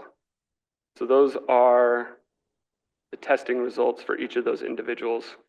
Again, a common pattern there is that our enrolled and descendants are, statistically speaking, scoring poorer than their peers. But I think that that doesn't necessarily provide us with enough information to be able to say why, or maybe even give us enough outside of just the reports that they have. So I'll lead with that. That's not saying that we don't need more growth there. We definitely would. Cohort graduation. So this is 2024 graduation rate. We had 31 of 37 students graduate. So then the remainder are going to be a dropout. These two numbers then don't really make sense because you got 31 out of 37, but only 4 dropped. So that one's kind of a goofy one. When we think about those two numbers, they should be a grand total. Some of those students then re-enrolled or are doing online summer programs or are trying to play catch up. So those don't count as our dropouts. So we have some students that have transitioned based on didn't have enough credits to be able to graduate with us. We work with online programs, be able to enroll them in those online programs and constantly make contact with them if the online programs fall short, which is a pattern for all of our students. Doesn't matter any of their race background. And then we find other avenues for them. I know that we have students that were in that number that are currently going across the street to Two Eagle. Rodney and I chat, make sure that we can find these kids access to being able to graduate, keep doors open moving forward. A bummer, of the 4 that were true dropouts, all of them were our enrolled students, which is something then is good information for us to be able to then facilitate back and say, is that the norm? I only ran this for 1 year. So is it an anomaly that they were all enrolled students this 1 year versus other years? And I apologize, I didn't look back on that data to be able to provide it to you. Because in my mind, I shouldn't have any dropouts. We should be able to fix that versus is it just enrolled? And I think it's deeper there. So again, I apologize, I didn't run it too far back on that one. Of my 4 years of being there, I know that they were not all enrolled students that dropped out. And a lot of that's also just life. Some of them then have making other pathways, high set programs. There has been success. And I feel like that doesn't speak to the success of those students. Oh, and then one other thing I should mention about these. When we're looking at these numbers and how they're pulled from the state level, this dropout could have happened in the 9th grade, 10th grade, 11th grade, or 12th grade. We still count them based on their graduation year. So it's not that we lost 4 students their senior year. We could have lost some of those students their freshman, sophomore year, where they decided that they were going to go to Montana Youth Challenge and pursue a different career. That would be there. Attendance rates. So attendance rates are, and actually I made an adjustment to my current one and I did not submit this to you. So I have an issue with this report and I apologize that these numbers are skewed. The cohort versus the tribal. So cohort student kindergarten, 35. I have 35 total kindergarten students, 18 of which are enrolled. These two numbers should not be cross-referenced, so this is wrong. And I apologize to you for that. This should have been the remainder of what was non-tribal members. So these two are non-comparable, and I apologize. I caught that this morning when I was going back through my report. I will gladly share that information with you if you wanted. Again, misleading. I don't know if any of you would have necessarily picked up on that right in this exact setting. It looks like we're within 2 percentage points, but I don't want to openly state that we're within 2 or 3 percentage points. They're truly not comparable for what I think that you're asking for. If you wanted to be able to compare, how does the entire kindergarten class do as an attendant? It's 91%, 89% for tribal kindergarten kids. This number though, and this is where I'm telling you it's potentially skewed, 89% is dragging this down to 91% because they're included in the 35. So That would mean that all of these could potentially, and I say potentially, be up by 1%. That means we would have a closer to a 3 or 4% discrepancy, but can't quote me on that because I ran the numbers wrong, and I apologize to you for that. I reran those. That is an error on my fault, so I apologize for that. Regardless, if we're just looking at student percent in attendance in its entirety, anything above 80% is honestly pretty stellar for any student. Do I want them 100% of the time? Yes.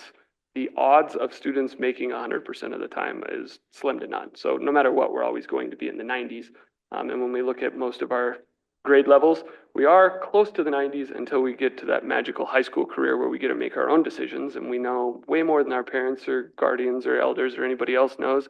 And we decide that we're going to go do our own thing and learn the hard way. With that being said, at 81% attendance rate, we're still graduating the vast majority of our students.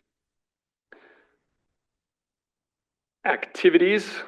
I broke down every activity that we have in the district at the time of this report, total students plus American Indian students, and then percent of that. I didn't put anything in there where it's separated out. I don't know if that's something that you would want. Again, I would take that feedback separated out by tribe. I'm sure we could dig through that. I don't have that readily available. Depending on the section would dictate the involvement. Some of those we continue to try to recruit students. The difference between boys basketball and track, for example. Boys basketball has a lot of great athletes. Track season, though, they don't want to be out doing track. Most of the students that I talked to at that time, there's 3-on-3 tournaments going on or other things that are involved around basketball. And Arlie, as you all know, most of our kids are in love with basketball. And I promote that fully as long as they're still invested in other things that bring them joy. I think that that's a great thing. We push for all of these to all of our students and try to get them to sign up. Obviously, I can't make students do it, but it's something that we really, really push for our kids to be involved with. And I feel like I'm going really fast. And the last one I witnessed that there wasn't questions throughout. It was kind of more at the end. Would you like me to stop on each slide for questions? I don't know how you guys. We're good? Yes, sir. Go ahead, James. Yeah, thank you. I appreciate the report, and I appreciate the other thing that you've got newsletters that are pretty informative. I'm looking at the December newsletter. I mean, you're putting the school board meetings in there, and it goes out to the parents and such. And it was interesting to read, the progress on the K-6 building. So I appreciate the info, and I think I'm going to use it to put into an email to say to Charlo, how come you're not doing some of this stuff? Maybe they are, maybe they aren't. I didn't think about a newsletter, but I didn't see it on their website. I mean, yours I can see on the website, and obviously you're mailing it out as well. So, I mean, that's informative. The other thing too is I appreciate, the website showing, Indigenous Peoples Day. There's a, pretty prominent, and so things like that, a very informative website. So I appreciate that. I could find who's the members of the board are. I could look on your website and find out that you've got a couple positions open on the school board, asking the community, if you want to be on the board, here's how you do it. So those things I appreciate because, we have parents that might want to consider running for the board or figuring out who's on the board, and you can find it. So I appreciate that.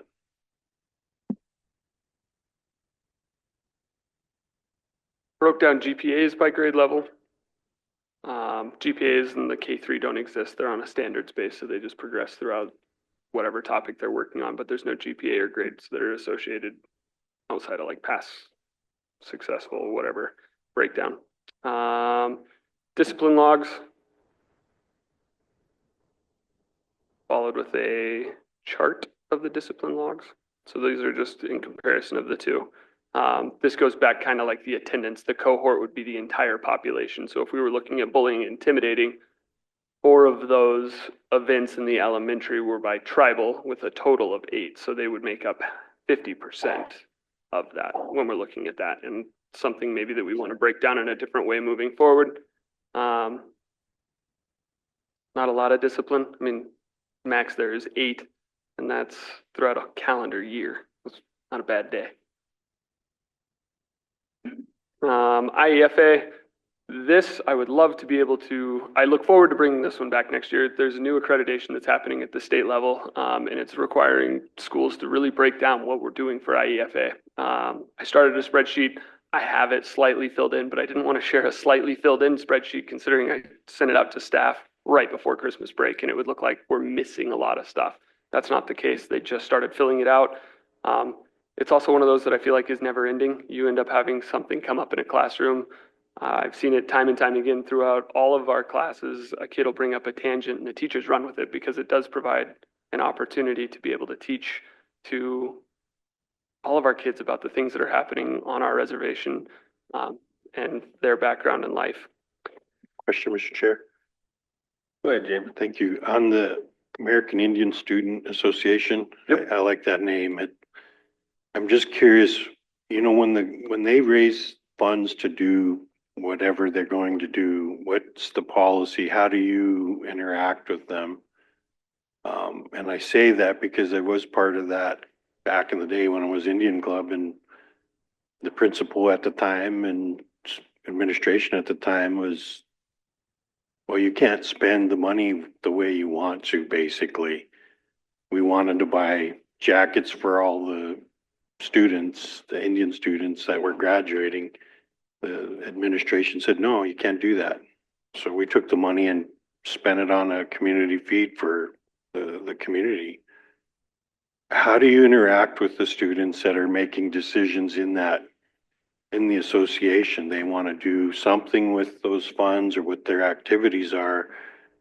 And what does that look like? So I should start by saying that the name changed due to the teacher that's currently running it, and she has been a significant piece of that, and that's Miss Jen Gillett. Her and I meet regularly.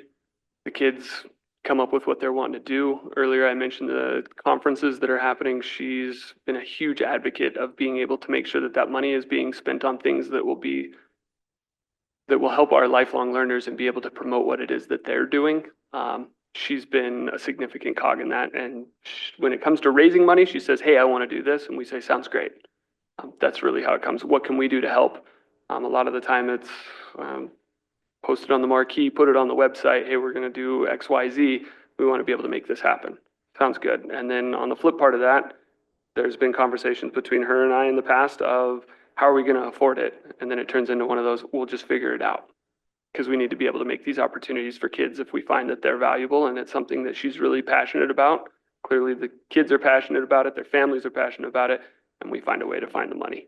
Yeah, that wasn't the philosophy back the 1980s at Arley schools. It was not that way. And the other thing I mentioned earlier, and I think before you got here, is when I was at school there, the majority were native students, but as soon as 8th grade hit, we were the minority. The majority of the Indian students went to other places, Twigo and other places. But, you know, do you still see that trend? Is it still that way? I haven't, as just outside community member watching, and I think that's a good thing. I see more inviting things for native students than when I was there. You didn't see indigenous anything. You know, so I really appreciate that. So I appreciate your answer on the philosophy and allowing for folks to raise funds to go to the language camp, you know, if they want to, or the, what you call it. So thank you. Yes.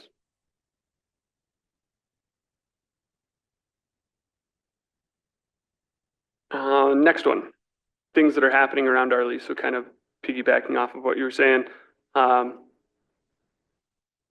Our ASA club does a great job at being able to locate things that we maybe have not been able to do. And then also we have a lot of staff. I mean, as you saw, a third of our population is somewhat enrolled or descendant.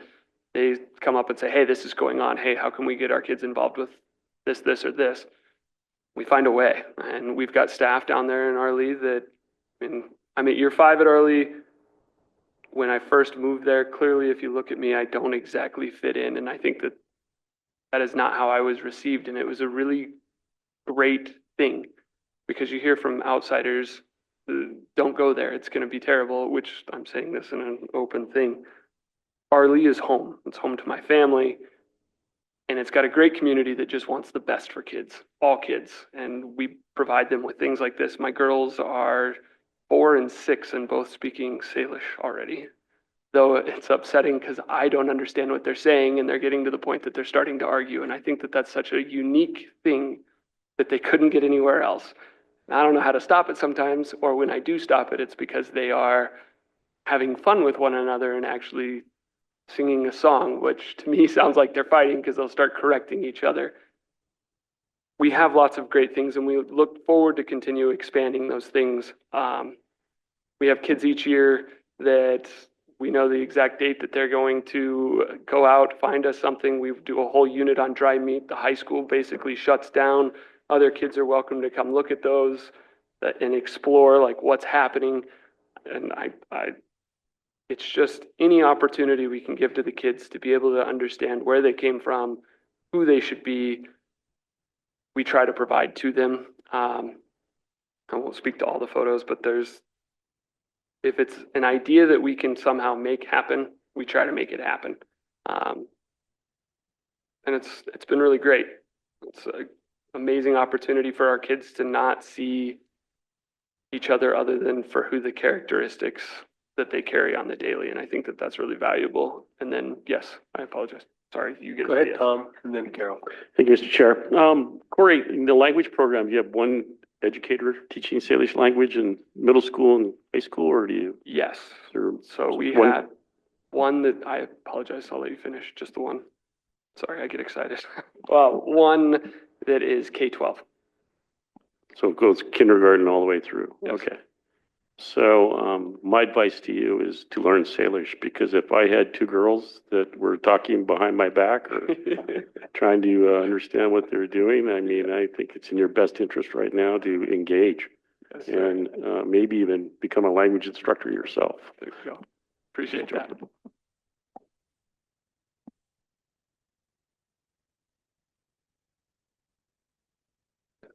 Yes.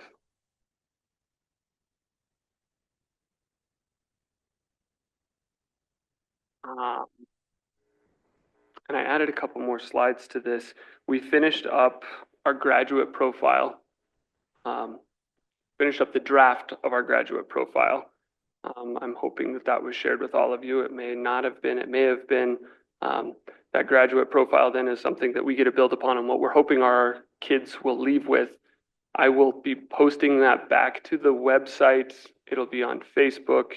It will go in front of the board and then also sent out to any stakeholders that I can communicate through any of my email stuff that's seeking input for one final time before we say, this is the one we're going to run with for a little while. It won't be forever. I think that all documents in that sense have to be living documents so that we can make adjustments as needed, flaws that might be there or as times change. I know our mission and vision is easily 12, if not 13 years old.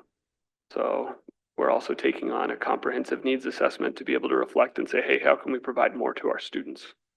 So look forward to that as well, but it will be upcoming. So if you did provide feedback on that one, know that they were all compiled and it will be posted online in the upcoming week. Go ahead, Tom. Yeah, thank you, Mr. Chair. Maybe you said this, maybe it's not in the report anymore, but are you in a declining enrollment? Yes, sir. And how many students did you lose from last year to this year? We were closer to, well, it's kind of tough because our senior class was kind of big. So they left, and then I think we were just north of 400, 405, 407. Don't quote me on those 2 numbers. We're at 397 right now. I'm looking at the past 8 years because we're doing budget analysis and stuff. District-wide, we are decreasing in population. We haven't been sub 400 since early 2000s. Follow up. So in really, I know the previous superintendent was, when they see someone leave, they go, where do they go? You know, where did they go? So we also understand that, you know, less families moving here have less kids, and so it's a different paradigm out there. But when you had them once and they left, and trying to track if it's homeschooling or they're moving out of district, or you have any indications on that? Yeah, earlier you mentioned the number, well, I guess maybe not you, the number of students that tended to transition after eighth grade to go into other schools. And I think that in the past, there was probably a little bit, I guess I can't speak to the past. In the current, I know I lose more students to Frenchtown. And they're non-native kids that are going to Frenchtown, and enjoy Frenchtown, you're missing out in Arley. And that's how I feel about it. We would love to get those kids back just for, I mean, keep our kids at home. We do lose some of our native students, I'm sure, to Frenchtown. I don't have those numbers in front of me. We lose some kids. Some elect to go to Mission for opportunities that Mission might have that Arley doesn't. Once you get a bigger class size, more students, more teachers, more opportunities for kids to take something at random. So we lose some of the kids that way. In the short term, though, of me being principal, and I'll speak back to when I was principal over the last 4 years, I felt like we lost a lot of students my first year there, almost like there was a trend of you hit high school and we wanted to go somewhere else. By my last year, most of those kids stayed, and we found opportunities for them to be successful moving past their senior year had they had a hiccup. It's got a great staff down there, good family. Go ahead, Jennifer.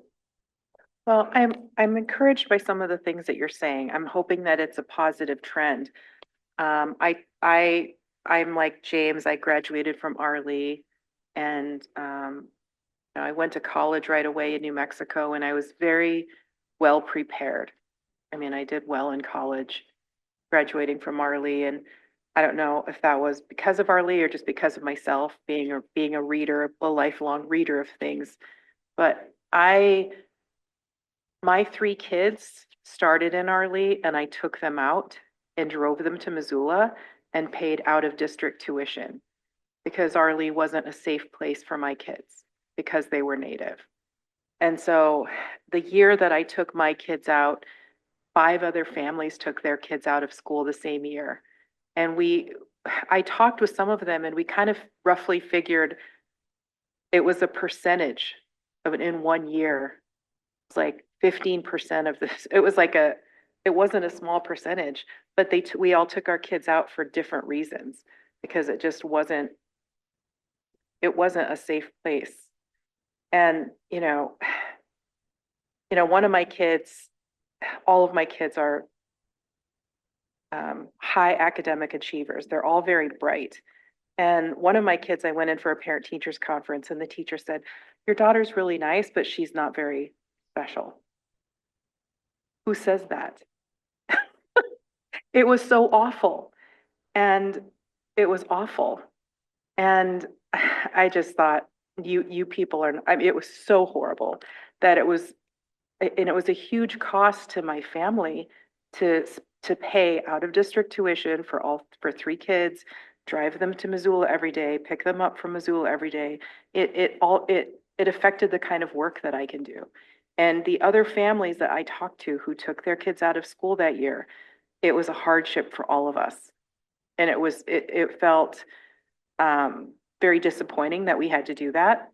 But I'm so glad that I did, because sending my kids to Missoula, they got a really good education, and that enabled them to do bigger and better things. So I just hope that your trend of trying to do better, we can't change the past, but I hope that going forward, it's a better experience for Native kids, and that you do not have teachers on staff who say outwardly, blatantly racist things to students and their parents. Do you mind if I ask what year that was? Roughly, maybe 2010, maybe 2009. But it was so awful. And I mean, that was just one of many horrible statements like that. And it was, and I went to school in Arley, and I never had teachers who talked to me like that. Nor should you. And so, but my kids did. So it went from like, graduated from Arlie, I did really well in college. And then my kids went there and I just thought, what happened here? My kids are not safe here. And, Which is a terrible feeling. No parent should have to experience. yes. And also, and we still lived in Arlie. And it was a 40-minute drive every day, one way to take my kids to school in the morning. And then luckily I had work that I could do. I could still work I had to work part-time. So I couldn't work full-time and do that, it was a sacrifice in so many ways. But looking back on it, my kids in Missoula, when you first walked into their school, there was a picture of Chief Charlo. My kids did a whole unit on the Salish names for the months of the year. In Missoula, my kids visited the site where the treaty was signed, and they all read it. And they would never have gotten that in Arlie when they were in school. Those kinds of things were not happening. So Missoula at the time was doing way more for Indian education for all than any reservation school. And it was more academically rigorous. Well, I'm hoping that with the reports that you guys have provided, I would hope that all of the reservation schools have upped their game since then. I would also like to hope that schools are providing enough communication home and building relationships with families that in a hardship such as yours, they have the ability to reach out and say, hey, this is going on, and we can actually make corrections in real time versus it getting to the point that we're losing families to Missoula, because I don't like losing families to Frenchtown or Missoula. I want those families to stay in Arlie and to be happy and thrive at that school. And I believe that it's possible. So. And I think that, I just thought my kids had me. I'm like a tiger mom. Like there's a way that I will fight for my kids that is different than I will fight for anything else. And I thought, what about the kids who get treated that way in reservation schools who don't have anybody to advocate for them like that? I mean, my kids my kids left the Arlie school and went to a better school, but not all parents can afford to do that. They can't, or they don't know how to advocate for their kids. And I felt like, sometimes I felt like if you come from, so there's kids who are really vulnerable, but sometimes I felt like if you're an educated Indian or you're a really smart Indian kid, there are teachers who want to try to put you in your place. Oh, who do you think you are? Who do you think you are? And that's not how an educational system should be. It should be to lift you up, not, oh, who do you think you are? It makes you a target. Sometimes when you're smart, it makes you a target.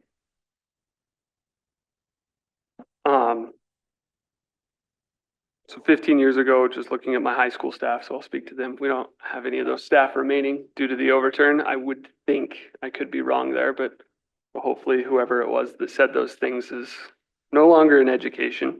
For those students that don't have the mama bears of this world, which I thoroughly appreciate, I've taken lots of what I call strong conversations from parents, and I applaud them every time.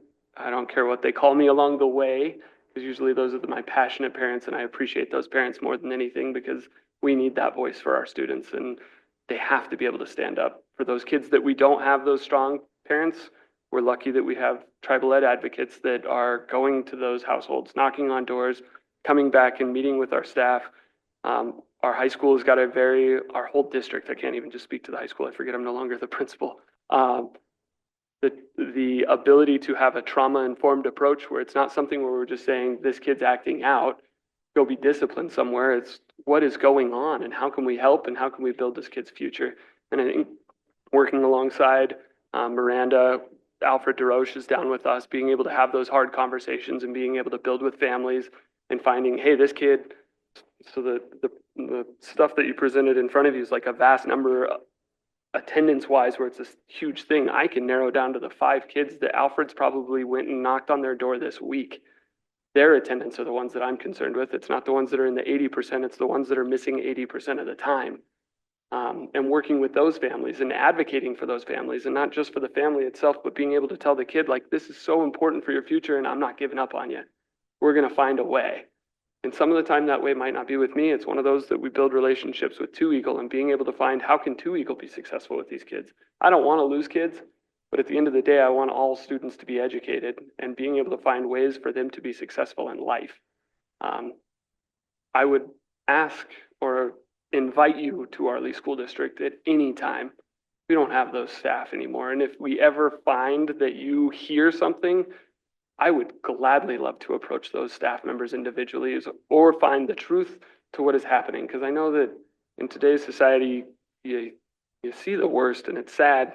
There's so many amazing things. You mentioned that we love the photos. The photos it's one teacher that sent me those. Two teachers sent me those photos. Because it was such a quick turnaround for me to be able to, I've never done this report before, so I hadn't been collecting data for it for months and months and months. You give me a year's worth of time to provide you with photos, the opportunities that are provided to all students, Native students, to be able to celebrate their voice and their heritage and where they're coming from. I hope that the staff member that said those horrible things is no longer employed in any educational setting, though they could be. But I think that it comes from having strong conversations and having that communication piece built in on trust.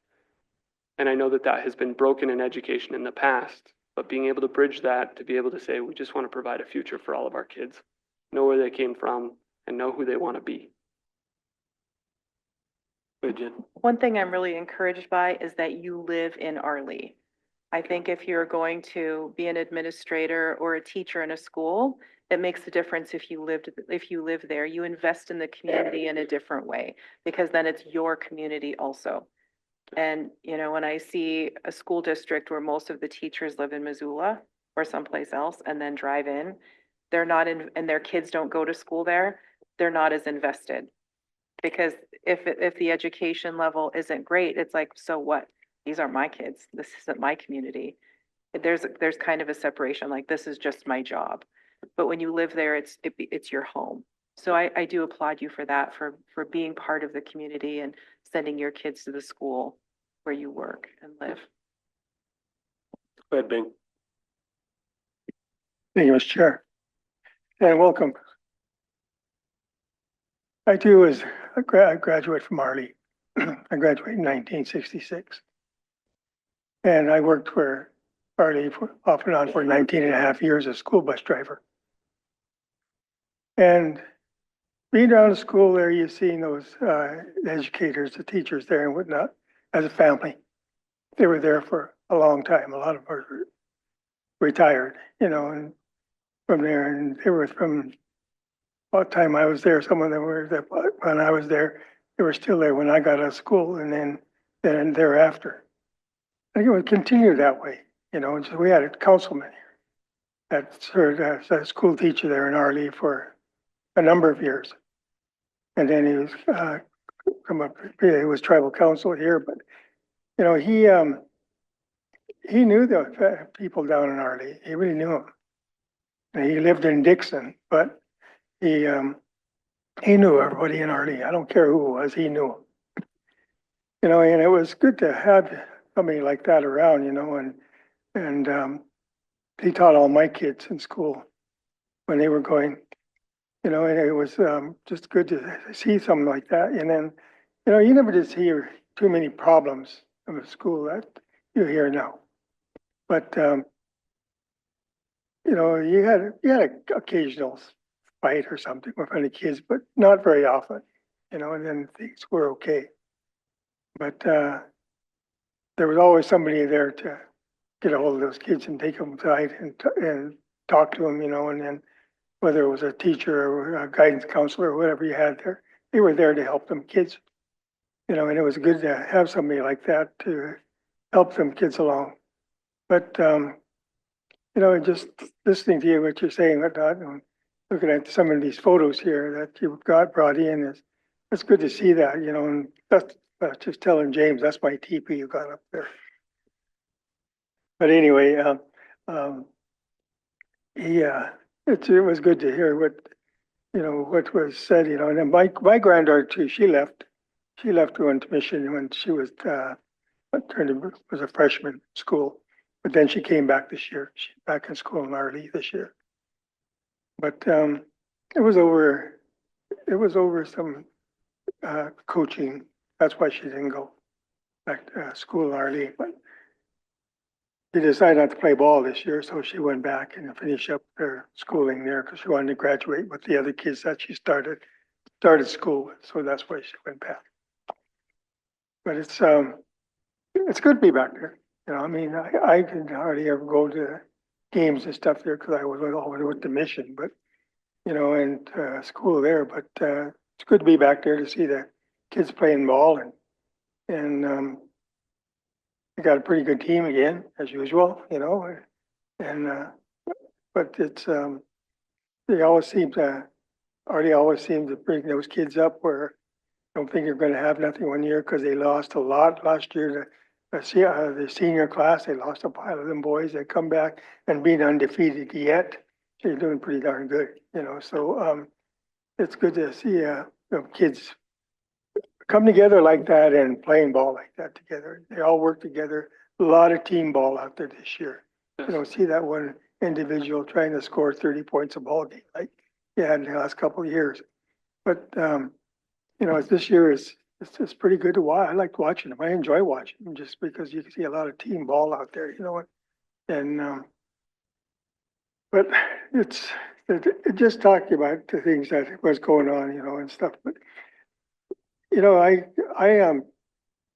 never did have problems with the teachers when I was in school. Never did. But when it come time to graduate, then I didn't know whether or not I was smart enough to go on to school. But that's what I was kind of told by my guidance counselor, kind of laughed at me. So I didn't go. I went on ahead and went to service instead of going there. But anyway, it's it's good to have people around like that. That's going to help these kids get through and keep pushing them to where they're going to do this to get in school, get out of school, and give them a little pat on the back once in a while when they need that. It's good to see something like that. But I got to commend you. You're doing. I think you're doing real well down there. And just keep up the good work. Thank you.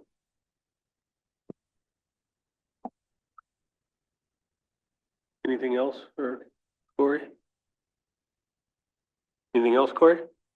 Appreciate your guys' time. If there is any feedback along the way of things that you would like added to it, I'm always available. So.